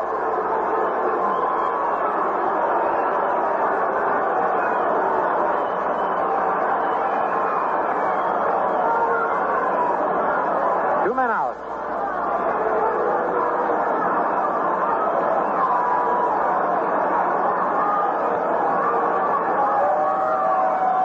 Pitch is a strike call. Mickey had walked out of the box, didn't ask for time.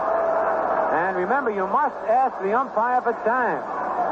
Mickey just walked out of the box, and Perry went right on through with the pitch. It was a curve over the plate, and plate umpire Nestor Shylock said strike 1, and Mickey was standing outside the batter's box watching it.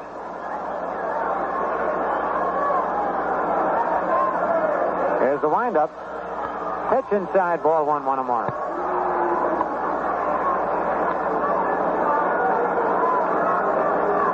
Something you very seldom see.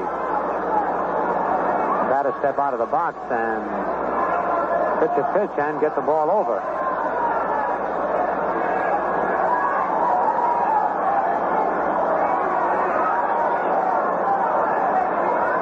Perry shakes off one time. Now he's got the one. 1-1 pitch is popped in the air to left field. Jimmy Pearsall moving in under the ball and makes the catch for the 3rd out. So for New York in the bottom of the 6th, no runs, no hits, no Indian errors, nobody left in the score at the end of 6 full innings.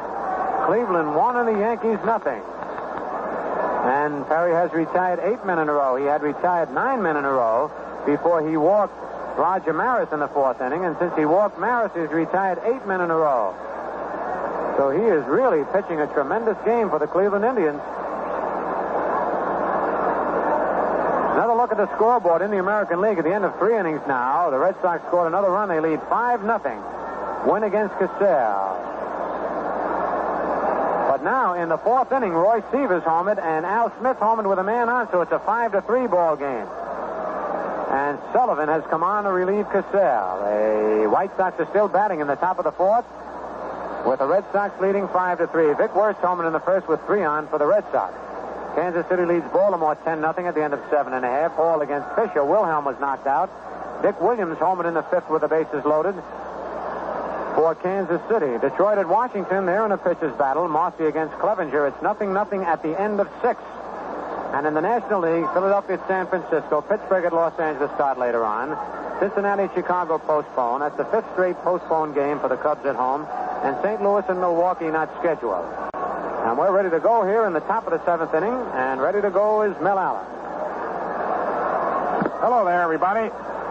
It's the 1st of the 7th, 1-0 in favor of the Indians. It's the bottom 3rd of the Cleveland order in the 7th. George Strickland leading off, Hardy and Perry to follow. Curley in relief of Short to the windup, and the pitch in there for strike. Strickland popped to second and singled to right.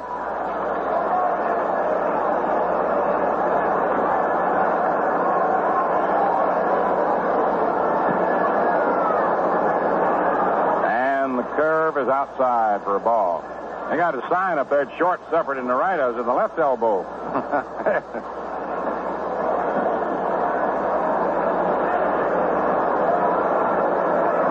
1 ball, 1 strike on Strickland.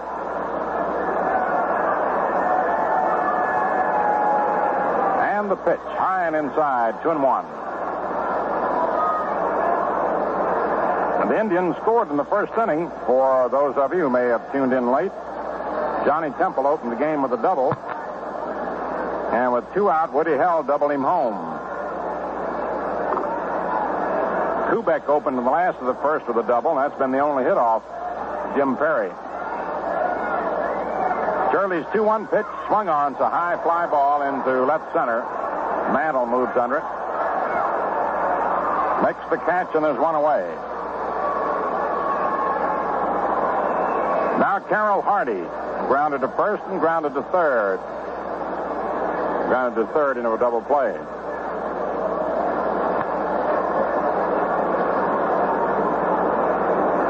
And Jim Perry to follow. The Yankees overall as a team had been really hitting the ball.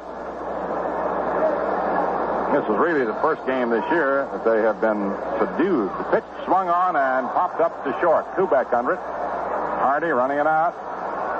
Catch made by Kubek for the second out. And Jim Perry will get a hand when he comes out of the dugout. Casale beat the Yankees with one run up in Boston, but nobody has pitched as well against them as Perry has tonight. Here's a hand for him.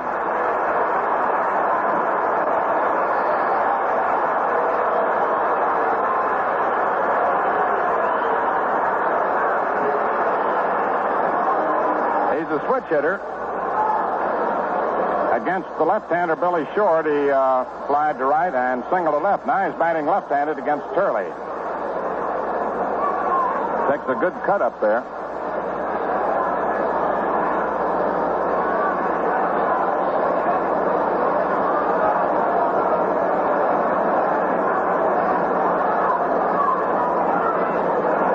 Turley's pitch fastball is low, ball one.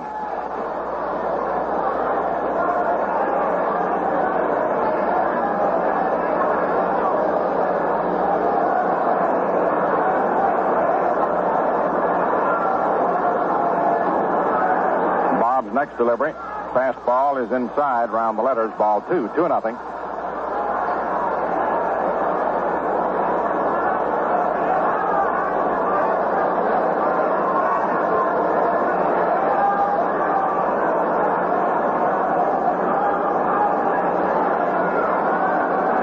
A 2-0 count on Perry. And the pitch. Inside for ball 3. 3-0 count on the slender pitcher. Johnny Temple to follow.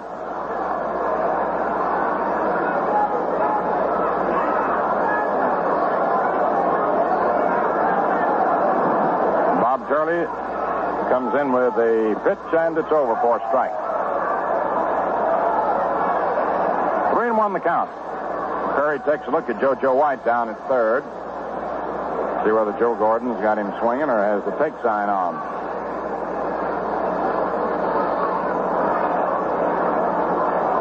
The 3-1 pitch. Swung on, hit by the mound. Richardson out back a second up with it. Throws to first in time. That Perry really moved down the line. Sides retired.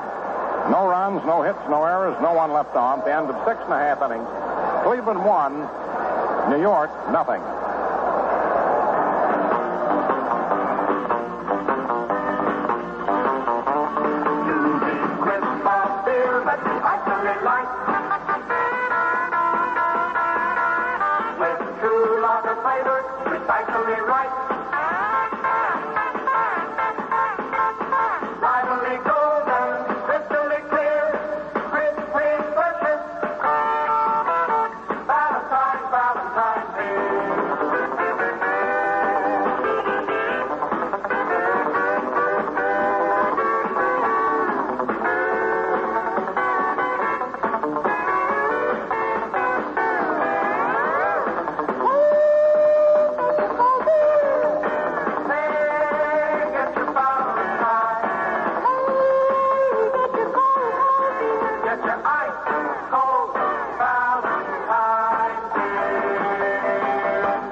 Half of the 7th inning.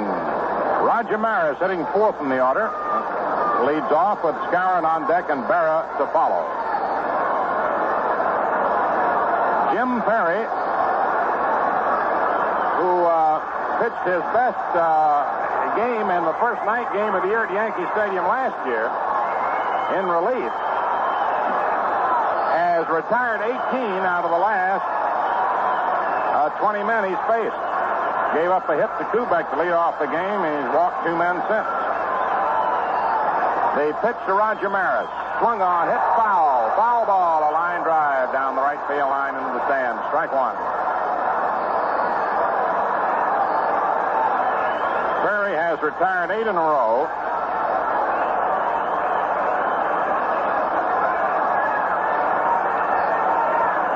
And 18 out of the last 20.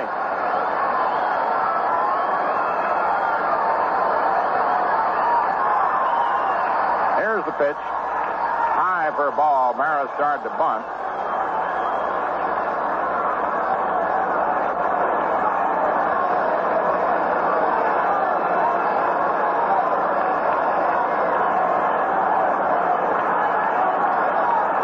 A 1-1 count. 1-0 Cleveland, last of the 7th. The right-hander to the windup. In comes the pitch. Right in there. Strike 2. 1-2. He just laid that one in there. I think Roger was looking for that. A 1-2 count. Took a little bit off his fastball.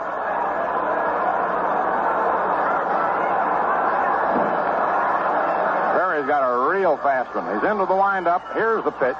Swung on, a ground ball hit the second. Up with it is Temple. Throws on to Vic Power, and Maris is retired.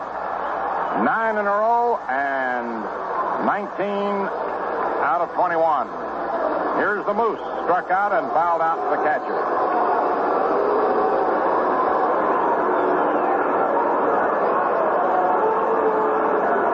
Only 3 ground balls have been hit. Howard hit back to the box in the second inning, and Kubek grounded to Temple in the 6th, and Maris the same here in the 7th. The pitch to the Moose. Swung on line to straight leaping stab by the shortstop, Woody Held, for the out. Woody Held went off the ground to spear that one to rob Bill Scarron. 2 down, and here's Yogi Berra, who flied to right center and popped to third. Woody Held exciting the crowd with a tremendous play on Scarron's liner. 2 away in the 7th. 1-0 Indians. Perry into the windup. The pitch to Yogi. Outside, ball 1.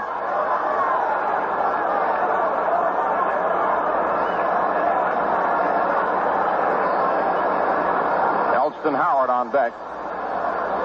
Cleveland here tomorrow and Thursday afternoons. Game time, 2 o'clock. Next pitch is swung on. Ground ball hits Temple. He's up with it. Throws to Power, and the side's retired. In order. No runs, no hits, no errors, no one left on. 11 men in a row and 20 out of 22. Fans here tonight are really watching one of the best pitching performances seen in many a moon. Kubek opened the game with a double. Mantle walked in the same inning. Maris in the 4th, and that's the extent of the Yankee offensive effort. How about trying some of that Ballantine beer right now? The light beer with true lager flavor. A crisp refresher, the largest selling beer in the East from Maine to Florida. The White Sox creeping up on Boston. It's 5-3 now, end of 4 innings. Kansas City 10, Baltimore nothing, playing the 9th, last half of it. Tigers Senators scoreless, end of 6.5. Tigers trying to break a 10-game losing streak. Nothing to report in the National League. Phil's Giants, Pirates, Dodgers start later. Cincinnati, Chicago rained out. 5th straight postponed game for the Cubs. St. Louis, Milwaukee not scheduled. Now to the 8th inning. You are tuned to 1460 on the radio dial. It's WOKO, Albany, New York. The time in 5 seconds, 10 o'clock.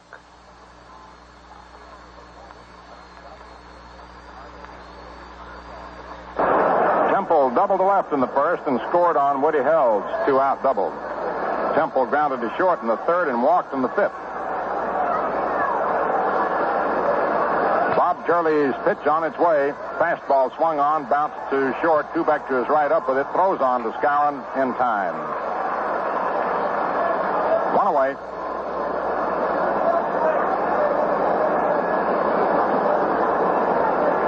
Harvey Keene walked twice and safe on an error by Kubek.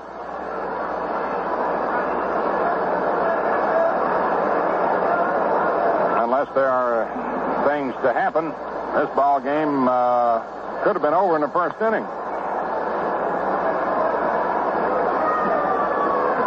Now the pitch. High, ball one.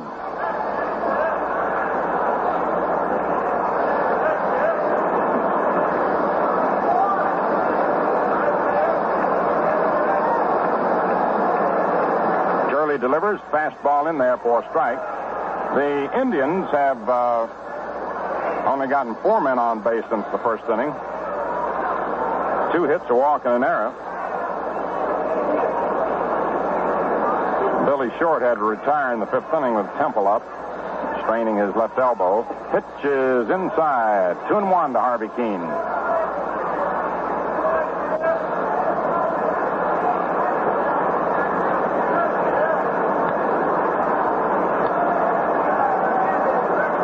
Balls, 1 strike.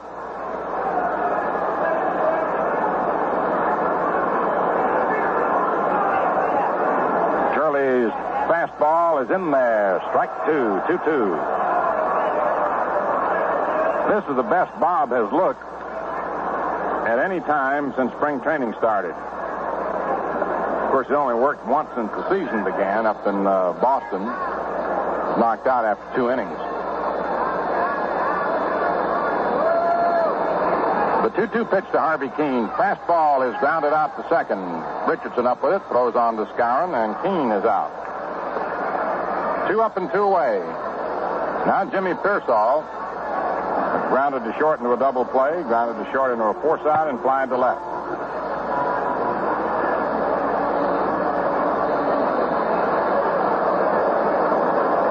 Woody held to follow. 1-0 Indians, 8th inning.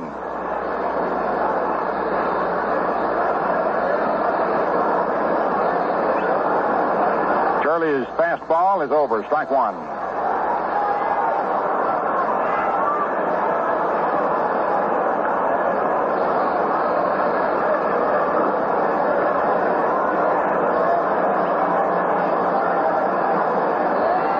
The 1-strike pitch. Curve is low outside in the dirt. Ball 1, 1-1.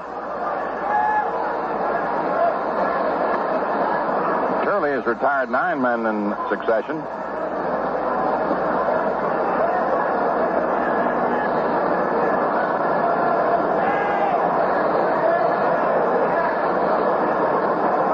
The 1-1 delivery. Fastball outside, perhaps a little high. 2-1.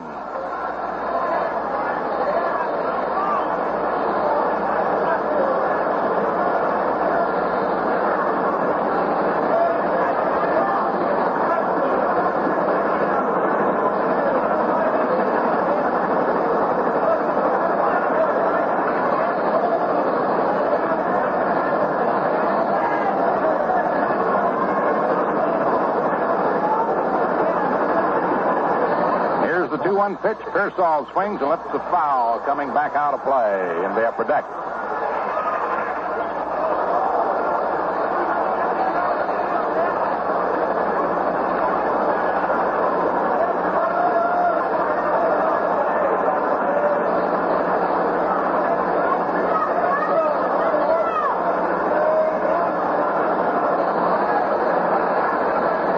Two balls, 2 strikes.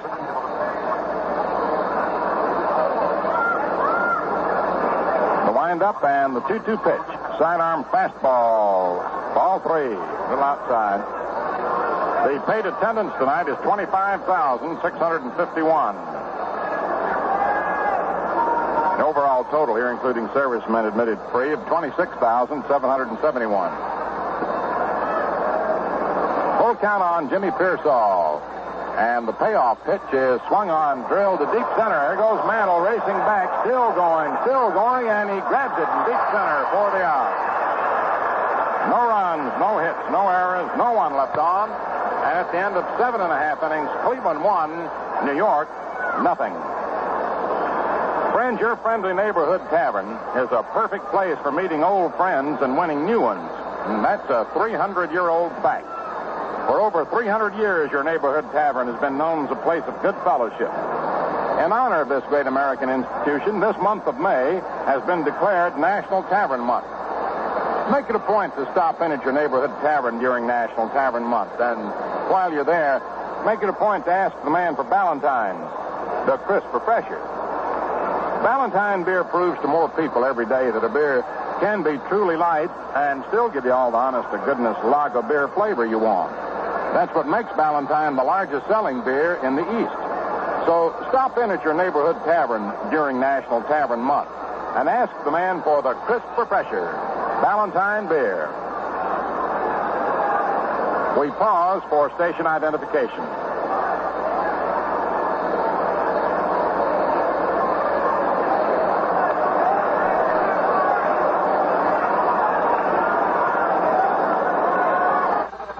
You are tuned to 1460. This is WOKO, Albany, New York. Elston Howard, hitting seventh in the order, leads off. He hit to the box and flied to center. Richardson on deck, and Turley scheduled to follow. Jim Perry. Perry the Magnificent tonight. Into the windup, and the pitch is in there. Strike one. He has used his fastball to good advantage, but not terribly often. He has mixed it in with his curves and sliders and change-ups, but he may go to the fastball a lot now. Curve is low outside for a ball. 1 ball, 1 strike.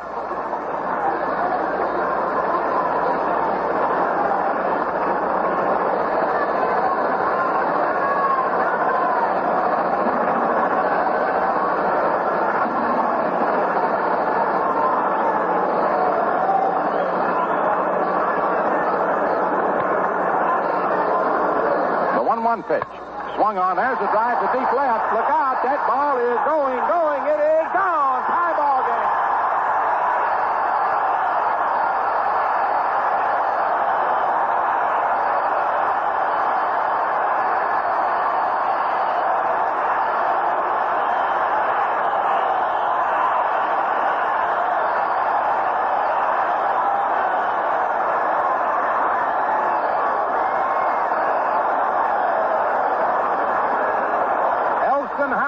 Picked out a fastball and timed it and sent it on a arcing line into the left field seats for the first hit off Perry since Kubek led off in the first inning. And it's 1-1. Howard's fourth homer of the year. Richardson flied to left and popped to short. He swings and fouls it off upstairs. Strike one. A 400-foot poke by Howard. So it's 1-1.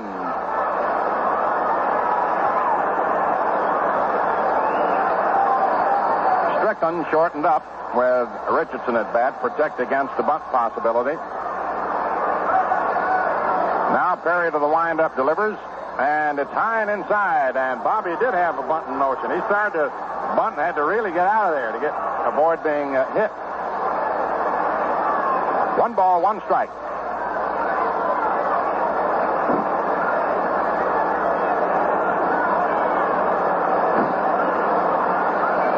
The 1-1 pitch. Swung on line. A great stop by Strickland. He leaped and grabbed the ball of a line drive hit by Bobby Richardson. George Strickland reached as high as he could go to grab that one, just as Woody Hell did off the bat of Skowron in the 7th inning. Bob Turley is due to bat, and I believe he'll be coming out. Here he comes.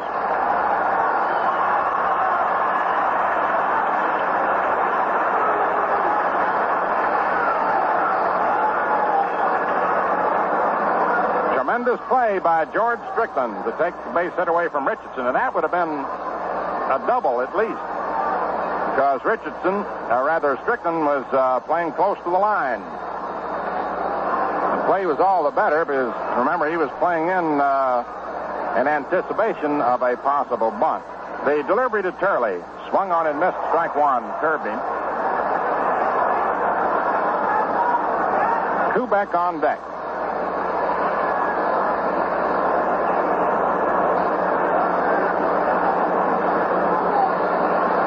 Pitch, Swung on and missed. Strike two. Another curve.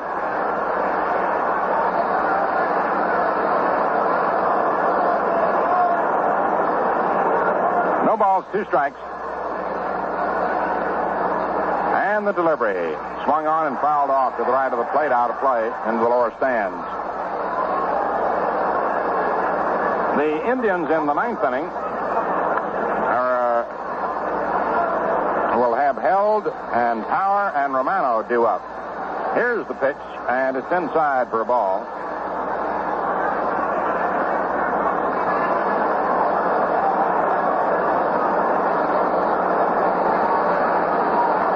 A 1-2 count on Turley, 1 away. 1 run in the 8th, 1-1 the score.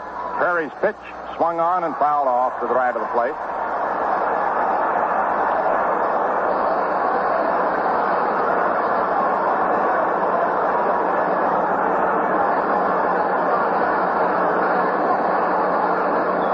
Ball, 2 strikes. In comes the next pitch, and it's inside for ball 2. 2-2.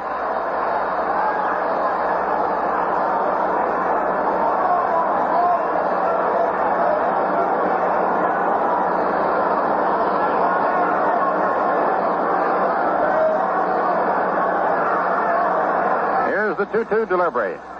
Swung on, lined into left, and Pearsall, and it's over his head. And there goes Turley heading for 2. And he'll hold up with 2 bases. Jimmy Pearsall misjudged it. The ball was hit hard. He started in and then had to go back, and it sailed by him for a double.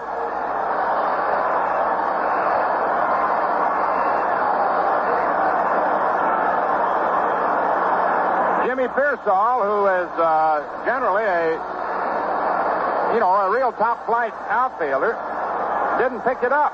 The ball was a liner, and Jimmy started in on it, and then when he started to go back, it was a little late.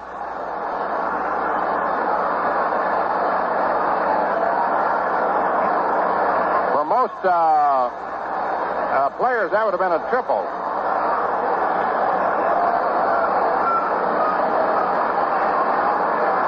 So Turley now is on second, and the batter is Kubek, who doubled to right, flied to right center, and grounded to second. Romano goes out to talk to Perry.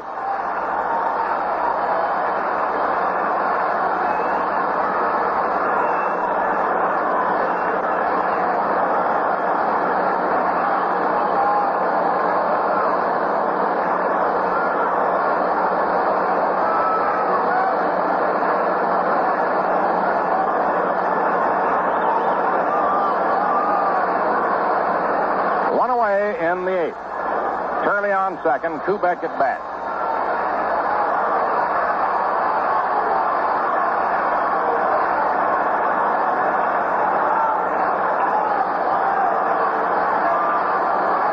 Perry getting a sign from Romano. Into the stretch. And the pitch. Ball 1 outside. About a half-speed pitch.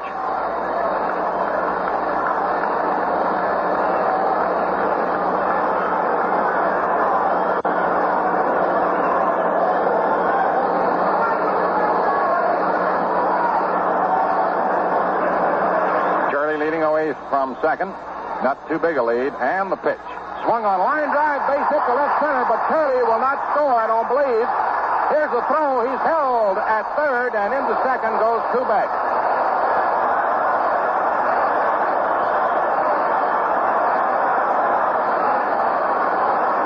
Kubek singles to left and takes second on the throw to the plate. Turley didn't have much of a lead, as we were telling you, and hard liner to left center. Pearsall went over, got the ball, and fired high to the plate, enabling Kubek to go to second. Out of the dugout now comes Joe Gordon.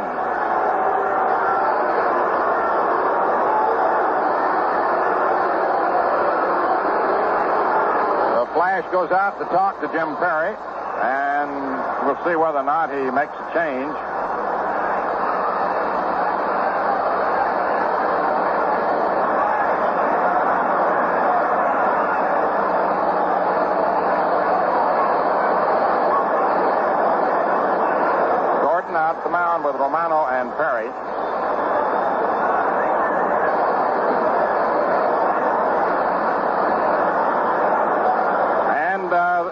signal goes out for the relief pitcher, a left-hander.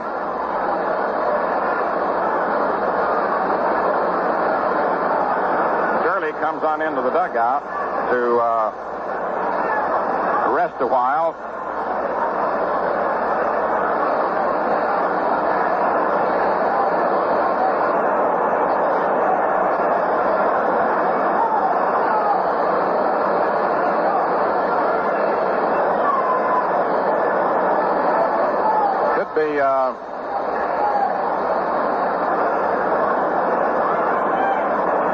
Well, we have to wait and see. Could be Dick Stigman. Who is it? No. Dick Stigman, I think.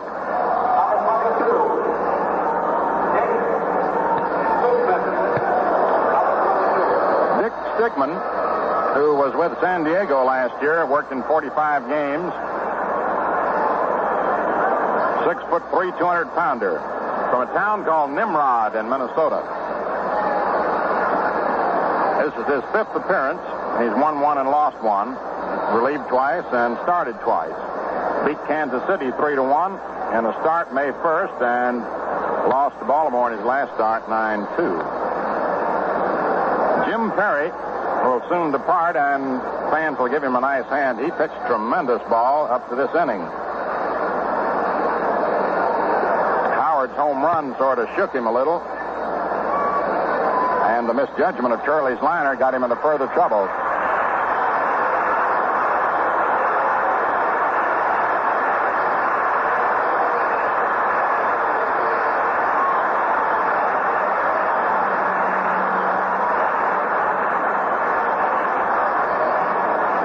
And the fans respond with a warm round of applause for Jim Perry, who put on quite a show tonight. In 7 1/3 innings of pitching, he allowed 4 hits, 3 in this inning. Walked 2, struck out 4. So far, just been charged with 1 run. Got into a little trouble after Howard's solid homer. A 400-foot-plus drive in the left field seats to open the 8th for the second hit, and the first since the first inning. Richardson was robbed of at least a double on a tremendous play by Strickland. And then Turley's liner, apparently misjudged by Pearsall, went for a double. And Bob didn't take too much of a lead off second, and on the base hit that followed by Kubek into the gap in left center, he only got as far as third, with Pearsall racing into the gap and making a fine throw to the plate, on which Kubek raced to second. Dick Stigman, a left-hander. This is a case of where a manager doesn't play it by the book, and a lot of managers don't go by the book exactly or all the time. But Stigman is a fellow who's got good curve, good slider, and keeps the ball low. And that's what they're trying to do, get somebody here now and make him hit on the ground. McDougal flied to left and right and took a 3rd strike.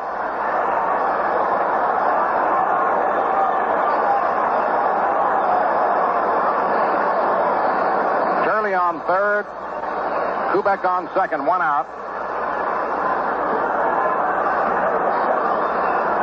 Infield in for play at the plate, the windup by the left-hander and the pitch. It's in there for a strike.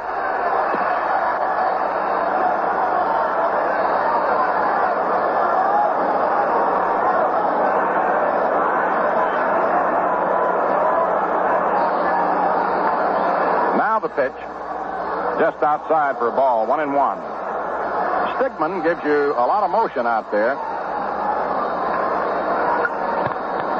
A big fella, 6'3", 200 pounds, 24 years old. Infield in. Charlie leads off 3rd, Kubek off 2nd, 1 out. The left-hander to the windup and the pitch. McDougal swings and misses. Sinker ball, 1-2.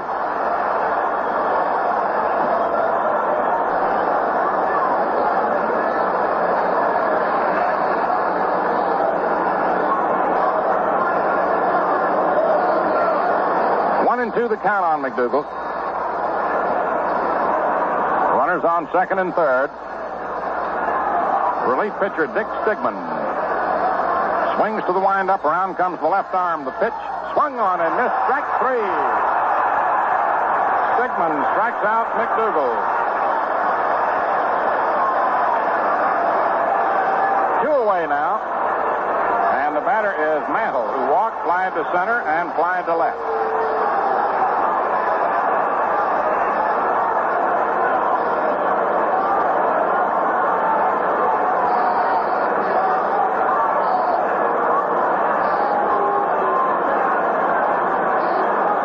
Down.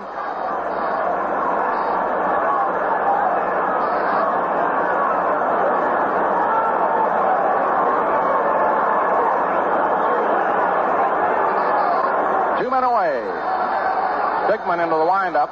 Here's the pitch to Mantle. Swung on and missed. Strike one. Well, he's got a tremendous sinker. Throws the ball up there and it just sinks. Very much like Jerry Staley on Sunday.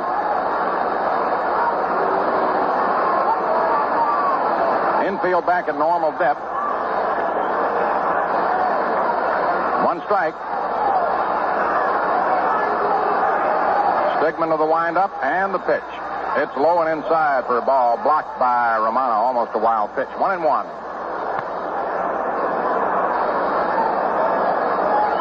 We heard a lot about Stigman in spring training. Indians trained in Arizona. It's the first time we've seen him work. Gives you a big motion. Some wicked breaking stuff out there. Shirley on third and Kubek on second with 2 outs. 1 all, last of the 8th. Now the pitch. It's outside, ball 2, 2-1.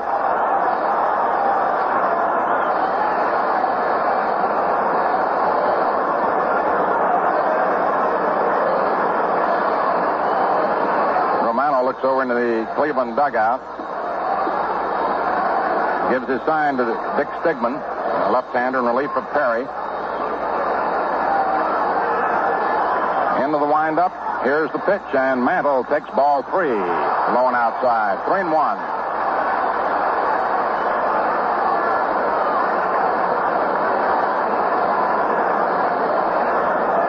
Three balls, 1 strike. Shirley on third, Kubek on second. 2 outs in the 8th inning of a 1-1 ball game. Now the 3-1 pitch. Swung on and fouled back. Strike 2. Full count.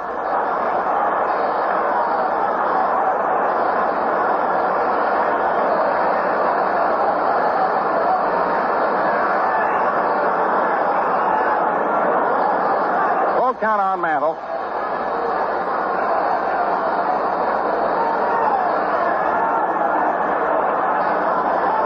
Stigman wants a new ball to throw.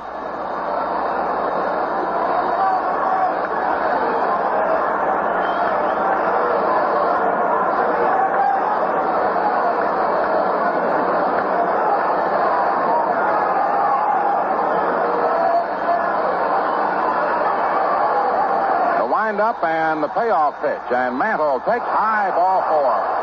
That ball is way up high. Here's Roger Maris walking up with the bases loaded. 2 outs. He popped to short, walked, and grounded to second.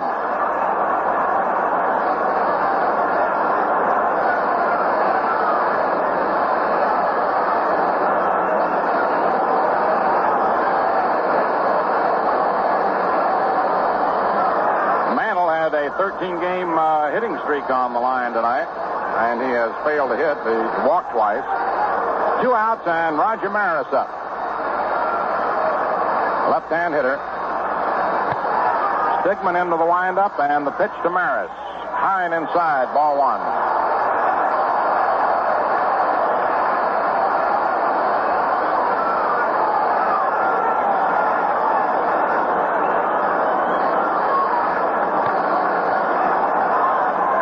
Indians 1, Yankees 1, 8th inning.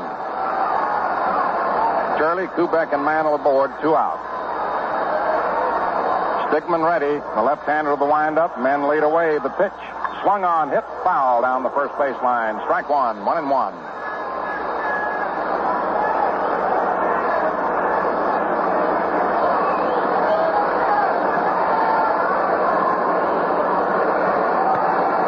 one strike.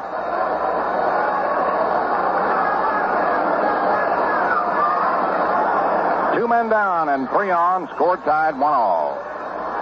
Dick Sigmund swings to the windup. Around comes the left arm. The pitch swung on, foul back upstairs. Strike 2, 1-2. It's been an odd inning at that. Elston Howard opened the inning with a homer to tie the score, and since then the Yankees have been trying to go ahead. They got Perry out.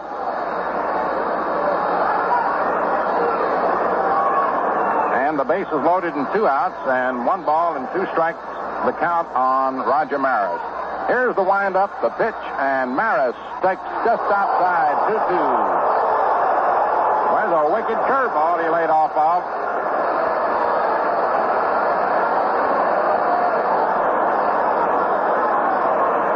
Two balls, 2 strikes.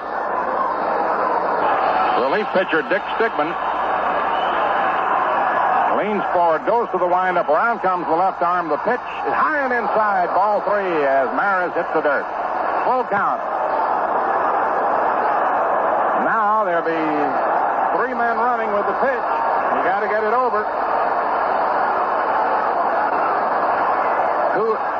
Turley on third, Kubek on second, Mantle on first. 2 outs, 3 and 2 on Maris. Dick Stigman out on the mound. Getting the sign. He's ready there. Go 3 runners. Here's the payoff pitch, and it is swung on and popped up. Here's Big Power getting under it. And the side's retired. And the left-hander stayed with him. 1 run for New York. 3 hits. No Cleveland errors. And 3 Yankees left on. And at the end of 8 innings of play, it's a 1-1 ball game. Bob Turley's pitch to Woody. In there, strike 1. Big Power on deck and Romano to follow. So we got another fingernail biter as we had on Sunday for a while.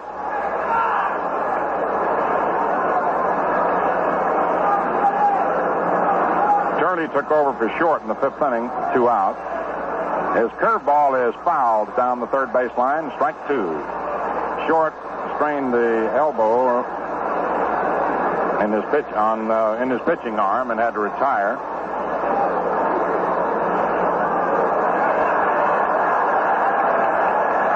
No balls, 2 strikes.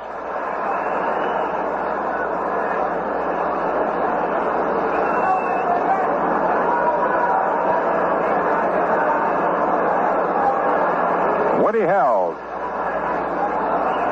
Cleanup man, right-hand hitter. Turley's pitch, fastball high, 1-2.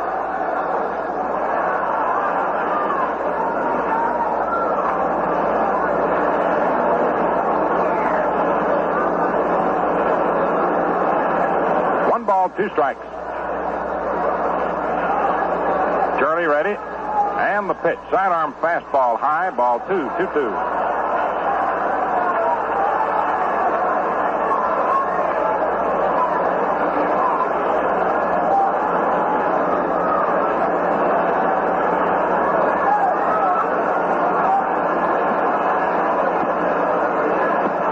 Balls, 2 strikes.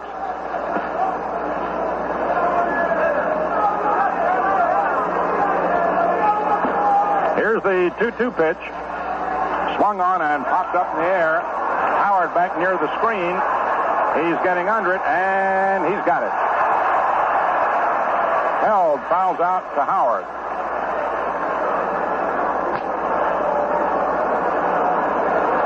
Now Big Power, who singled in the 1st inning, flied to left in the 4th, and popped out to 3rd in the 6th.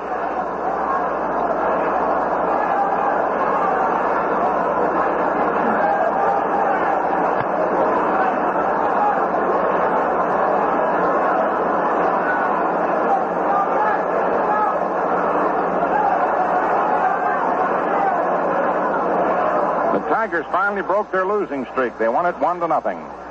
The pitch to Big Power. Swung on, a bounder, hit out to second. Richardson up with it, throws to Skowron, 2 away. Now Johnny Romano.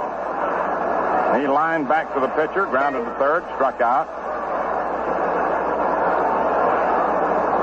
First of the ninth inning, a 1-1 ball game.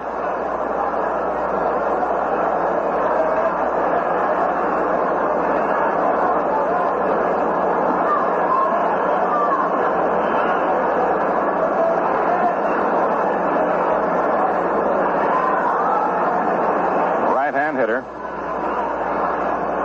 His delivery, fastball, strike call. No balls, one strike. Romano has better than average power. Turley's delivery, curve, and it's a little high. 1-1. 1 ball, 1 strike.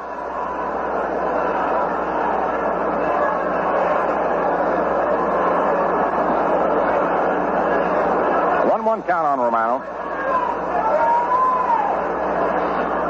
Turley throws. Fastball swung on. It's a high fly to deep left. Yogi waiting for it back out there, and Yogi's got it.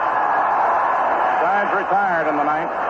No runs, no hits, no errors, no one left on. At the end of 8.5 innings, it's 1-1. And in the last of the ninth, the Yankees will have Skowron, Berra, and Howard coming up. And I hope you got some Valentine beer coming up. An exciting ball game. Yogi getting a hand as he comes in. Let's have a quick look at the lighter side of sports. How about trying these on for size? A golfer playing in 100-degree heat hit a ball that traveled all of 75 yards before it suddenly exploded in midair and started a grass fire. Man, it was dry. And then there was a famous university that set a new high in the care of its athletes. It insured the thumb of each member of its Tiddlywinks team for $700. Got to hand it to them. Well, let's turn from the lighter side of sports to the lighter side of beer. And that means Ballantine, of course. Ballantine is the light beer with true lager flavor.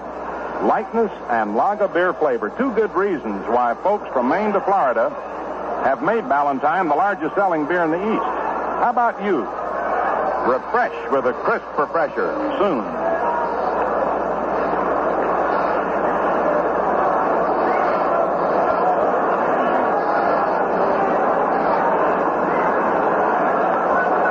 Dick Stigman, the 6'3" left-hander who came in and put the fire out before it could do any damage after Howard homered in the 8th off Perry to tie the score. There's a rough spot for him to be in. Bases loaded and 3-2 on the batter. He's ready to pitch to Skowron. Struck out, foul to the catcher, and lined to short. In comes the pitch. Swung on, grounded out to short, and it is grabbed by Held. The throw in time. One away.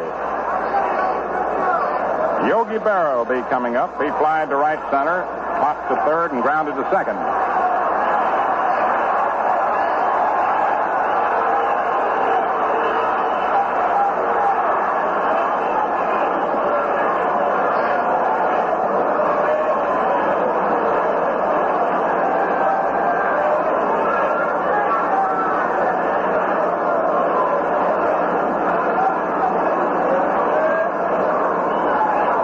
Digs in.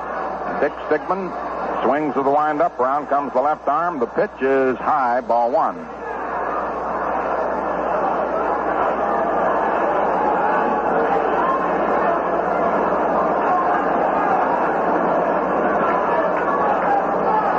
The 1-0 pitch on its way to Yogi.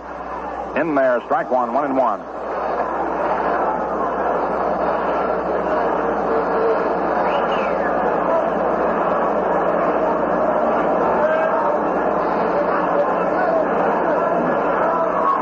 Pitch to Berra. Swung on, say, fly ball into short center. Temple going out, and he's got it. 2 away. And here's Elston Howard, who homered to keep the Yankees in the ball game in the 8th inning.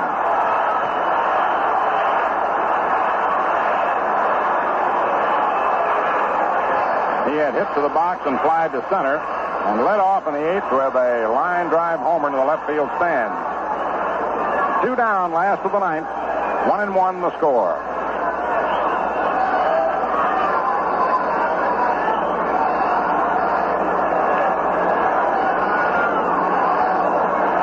Rookie Dick Stigman to the windup. Around comes the left arm, and the pitch is in there. Strike one, fastball.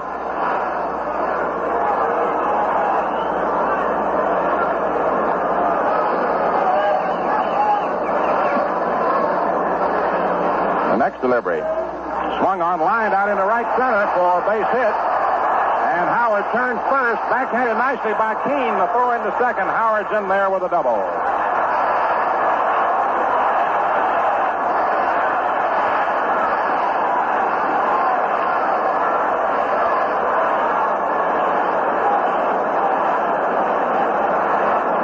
Now they are going to put Richardson on and pitch to Turley, I believe. Bobby Richardson, who flied to left, popped to short and lined to third. I believe will be put on first base. He'll be intentionally passed. With ball one.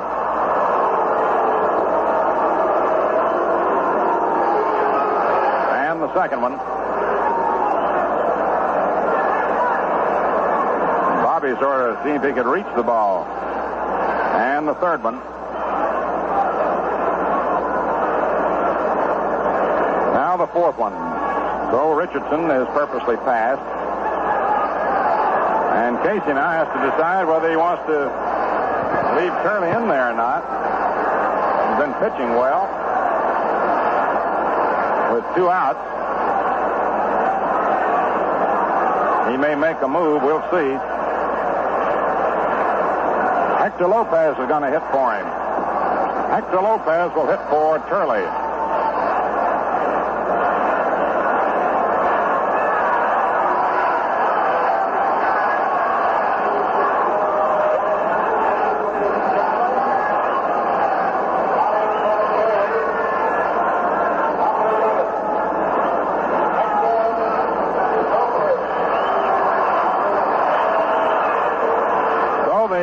Situation has forced Casey to send up a pinch hitter with 2 outs for Turley, who in relief of Short,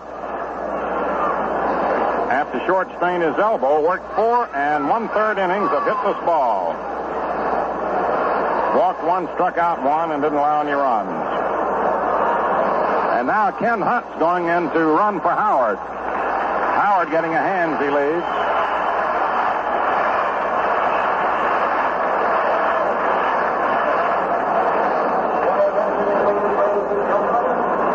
Ken Hunt running for Howard. Number 44. Number 44. 2 outs in the last of the ninth. Hunt on second. Richardson on first. 1-1 the score. Dick Stigman to the stretch. The pitch in there for strike.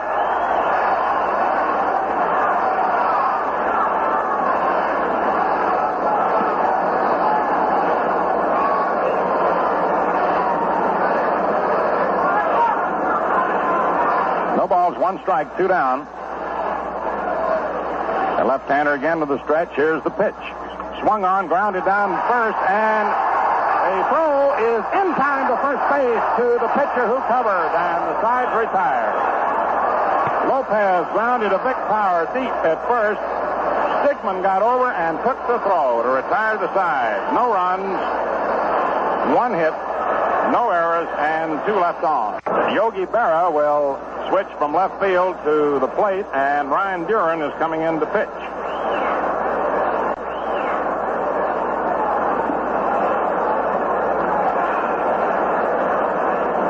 For those of you who tuned in late in the first inning, Temple doubled, Keene walked, Pearsall wrapped into a double play, Temple going to third, scored on Hell's double. And in the last of the first, Kubek opened with a double, and that's the last hit the Yankees got until the 8th inning when Howard homered. The Yankees then loaded the bases, Stigman having relieved Perry. And Stigman got the side out. With the Yankees having a chance with the bases loaded and a 3-2 count on Maris before he popped up to end the inning. And then, of course, the last of the ninth situation where the winning run was on second with 2 outs, and Stigman kept that from coming home. While Ryan Duran loosens up, we'll pause for station identification. You are tuned to 1460 on the radio dial. This is WOKO, Albany, New York. The time in 5 seconds, 10:45. Present temperature is 58 degrees.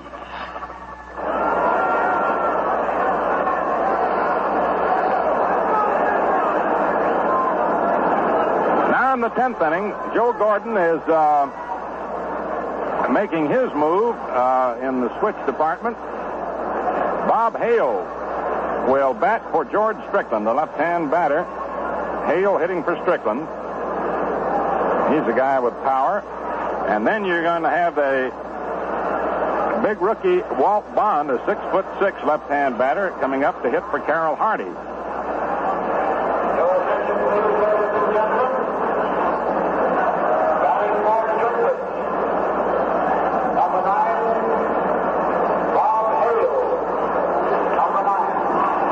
Bob Hale, who's 2 for 6, is a power hitter, so is Walt Bond. Ryan Duran coming on in the 10th.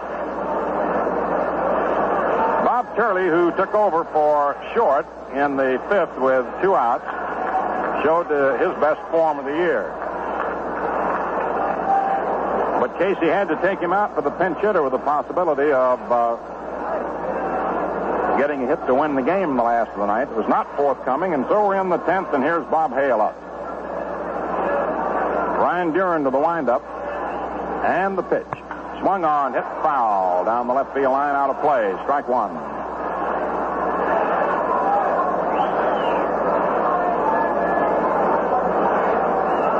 Duran's 6th relief appearance. Last worked against Kansas City on Friday. Worked an inning and 2/3 and was credited with the victory. 0-1.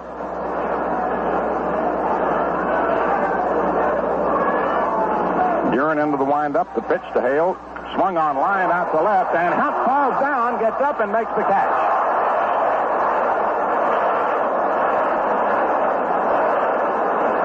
Hunt slipped on the grass, went down, got up, and made the catch. One away. A liner to left. Now here is Walt Bond, the rookie you've heard so much about.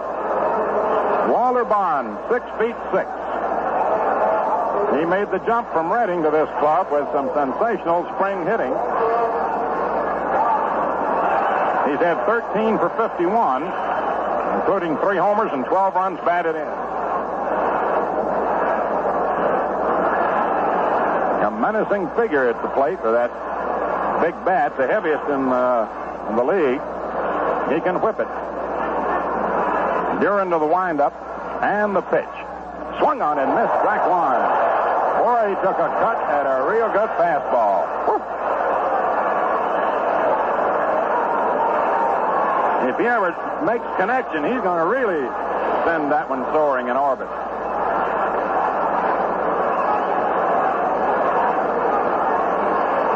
No balls, 1 strike.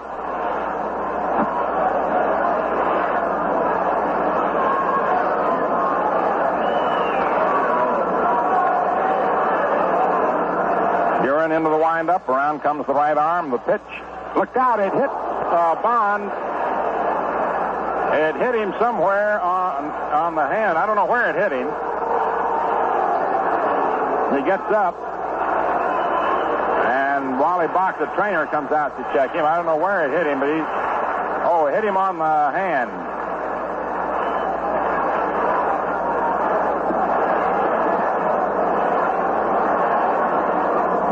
Walt Bond striding into an high inside pitch is hit on the hand. Glad it didn't hit him. I thought he hit in the face at first.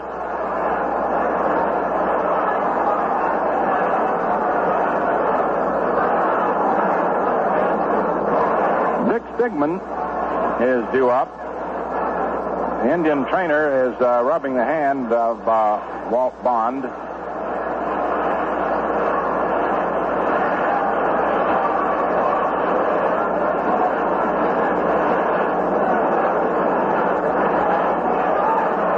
They're waiting now to get the baseball cap for him.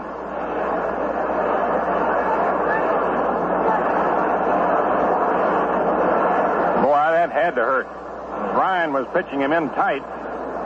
And as he started to stride into the pitch and couldn't get out of the way of the ball, tailed into him and hit him on the hand.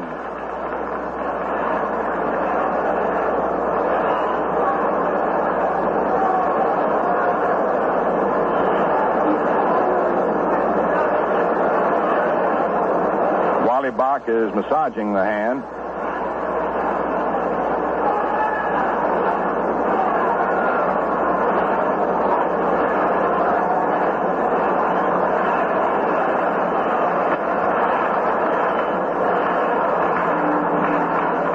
He's all right. He's going to stay in. Red Crest, the coach down there talking with him, and the trainer.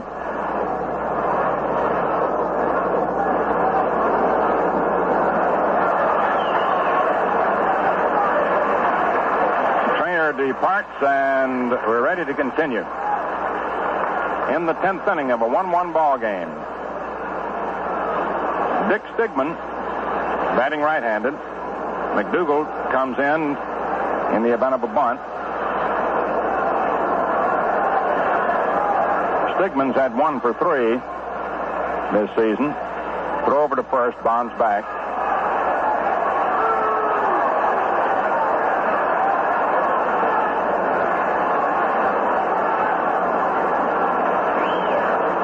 During to the stretch, Bond with the lead off first, another throw over, and he's back. Sometimes a pitcher will do that, see if the hitter will commit himself, see if he'll square around to being bunting position. So far he hasn't. Here's the pitch, and it's inside for a ball. 1 ball, no strikes. Stigman looks at JoJo White for the sign.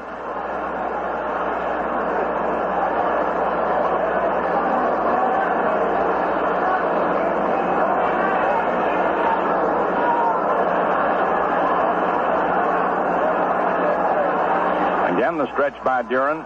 McDougald creeping in. And the pitch. It's bunted foul to the right of the plate, out of play. Strike 1, 1-1.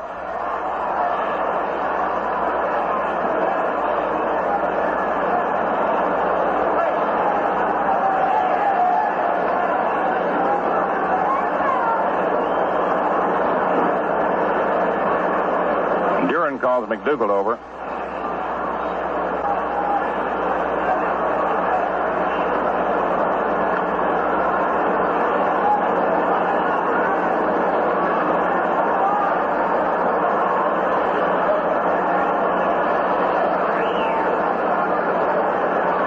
The stretch by Duran. Bond leads off first.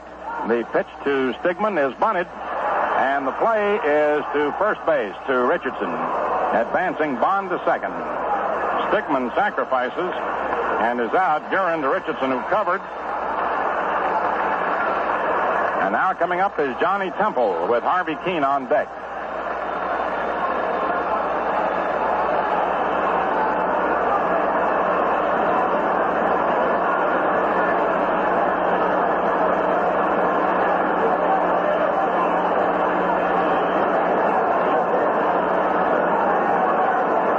Talking to Duran for a moment, now comes back behind the plate. Temple scored the Indians' run in the first inning when he doubled and scored on Hell's double. Grounded to short, walked, and grounded to short. Walt Bond on second base with 2 outs. 10th inning, 1-1.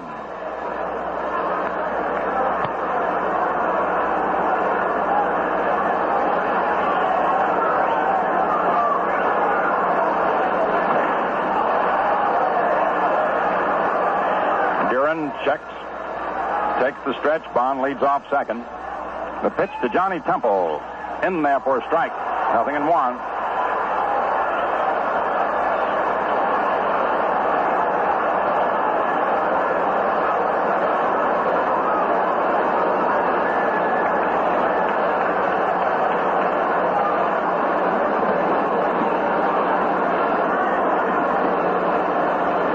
guarding that plate.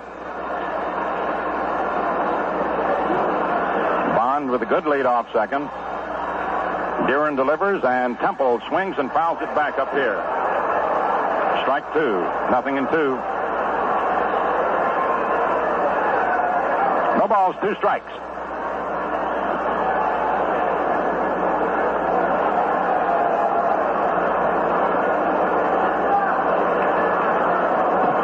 Harvey Keene on deck.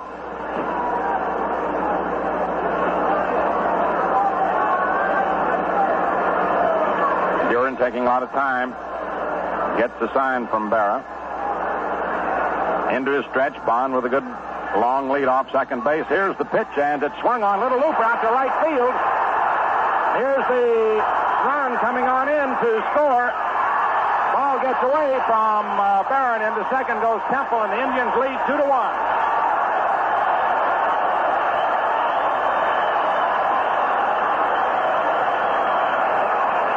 Johnny Temple slices a single to right to score Bond, and takes second on the throw to the plate.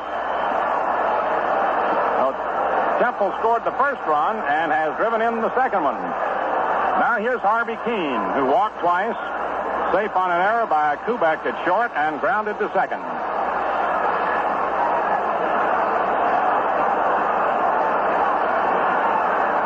The hit batsman came around to score.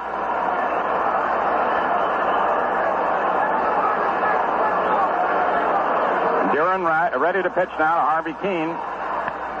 Swung on, bounced over the head of the pitcher, and Keene beats it out for a base hit as Temple goes to third.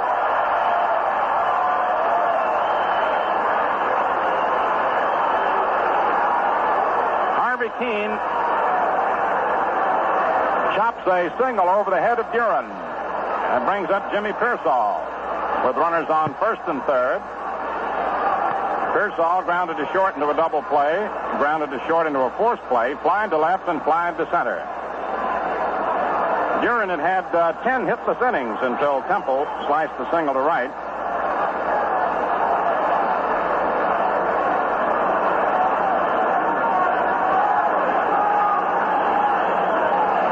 Runners on first and third, 1 run in the 10th. The pitch to Pearsall, bunted, foul, out of play. Strike 1.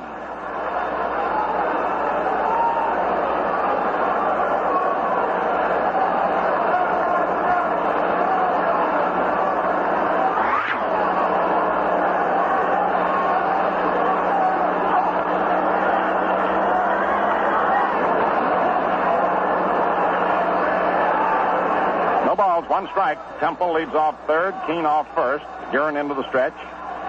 And the pitch. Swung on. There's a drive to deep right field. That ball is going, gone. A home run for Jimmy Pearsall. Scoring Temple and Keene ahead of him. And Jimmy is sprinting around the bases.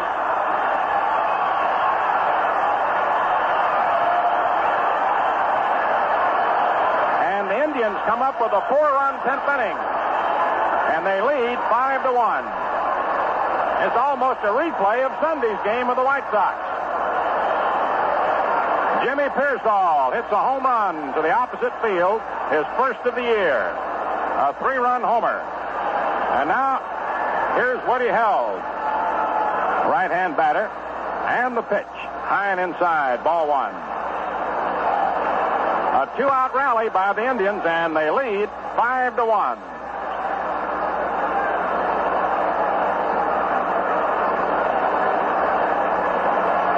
Deeren into the windup, and the pitch.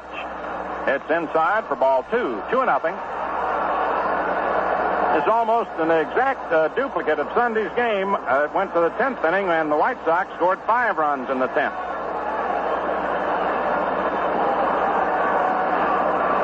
A 2-0 count now on Woody Held, who's had 1 for 4. Deeren's pitch swung on and missed. Strike 1. Held, double to right, grounded to first and short, and fouled out to the catcher. Landis hit a 3-run homer in the 10th inning to the opposite field to climax a 5-run 10th inning for the White Sox on Sunday. Now the pitch. Outside, ball 3, 3-1.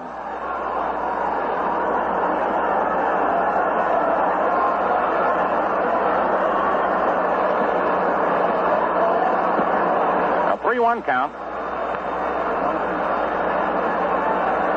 And the 3-1 pitch. Inside for ball 4. Held walks.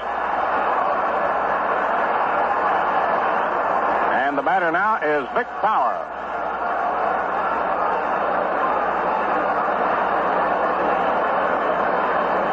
In for Cleveland in the 10th inning.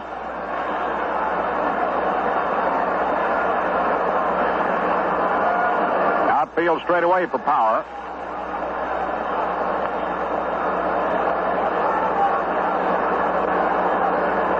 Duran's delivery. Swung on, lined over second to right field for a base hit. Maris up with it.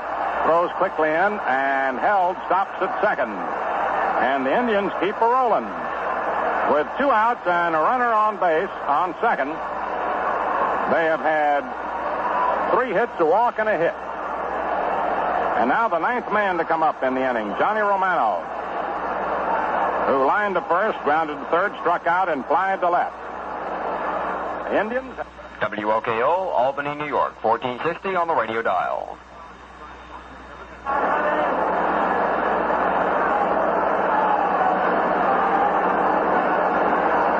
On second, Power on first.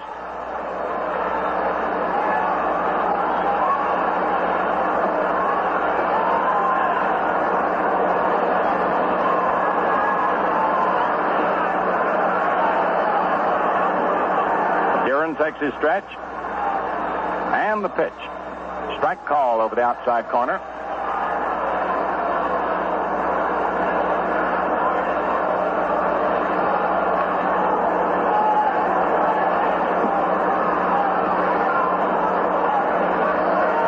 On, 2 out, 4 in. Held off second, Power off first. The pitch swung on, fouled off, out of play to the right of the plate. Into the upper deck. 2 strikes.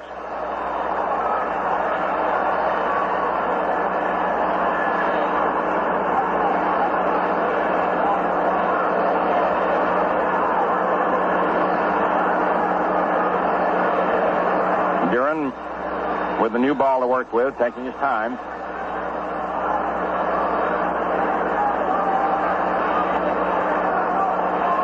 Moving off second, Power the big lead off first. And the delivery. Swung on and fouled back upon the netting. Count remains 2 strikes on Johnny Romano.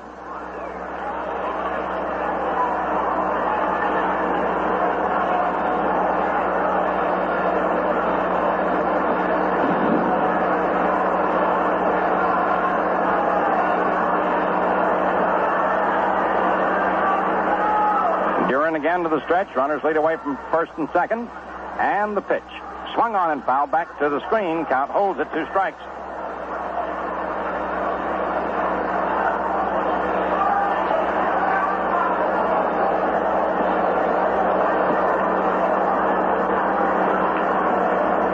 Five to 1 favor of Cleveland. 10th inning.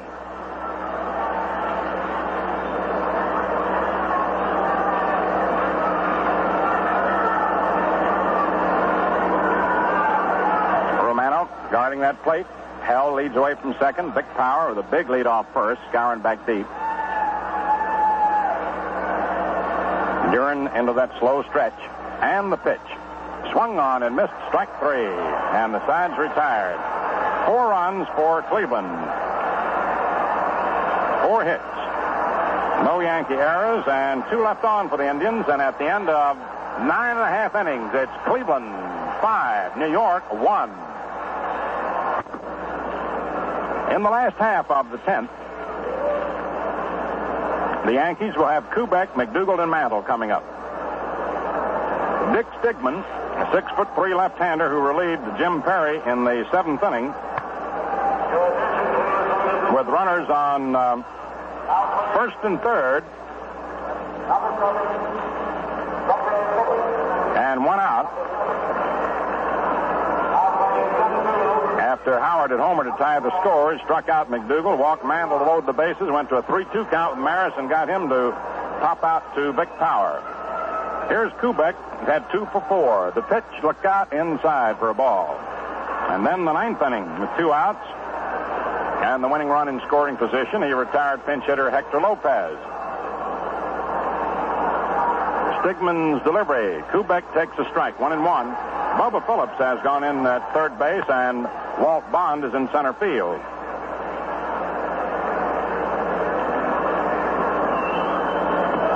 A 1-1 count.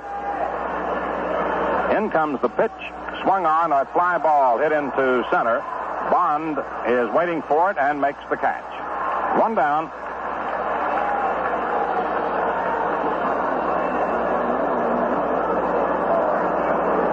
Gil McDougald steps in, flied to left and right, took a third strike, and swung at a third strike.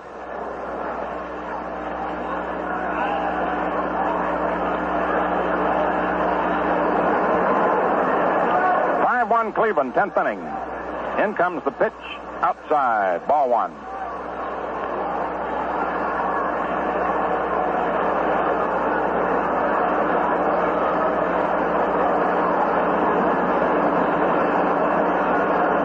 Now the pitch, swung on, there's a fly ball into right field. Keene moves over toward the line and makes the catch for the second out.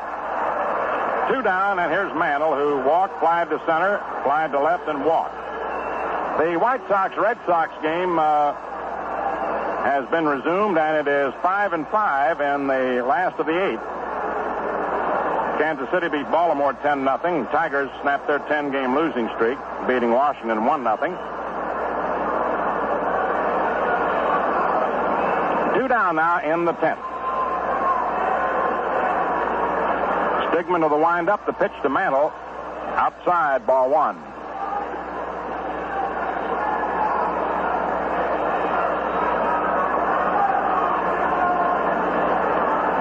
Left-hander delivers, and Mantle swings and bounces it deep to short. Held with that good arm, throws and gets him. And the side is retired, and the Indians win it in 10 innings, 5-1. And Mantle's 13-game hitting streak is at an end. No runs, no hits, no errors, no one left on. The totals, the Indians, 5 runs, 9 hits, no errors, and 7 men left on base. The Yankees, 1 run, 5 hits, 1 error, and 8 men left on base. The winning pitcher is Dick Stigman, who came on in the 8th inning with 1 out and pitched 2 2/3 innings to get the victory. Jim Perry had pitched brilliant ball, 1 hit ball for 7 innings, and then Howard homered in the 8th to tie it. Billy Short worked 4 2/3 innings, allowed 5 hits and 1 run.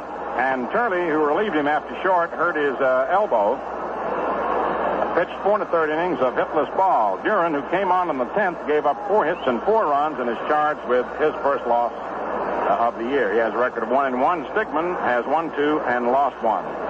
So the Yankees lose their second straight extra inning game, and both cut out of the same pattern, with the White Sox on Sunday getting 5 in the 10th to win that one, and the Indians 4 in the 10th tonight to win this one. Tomorrow, it'll be Duke Moss against Gary Bell. I hope you'll join us in some crisp refresher, Ballantine beer, the light beer with true lager flavor.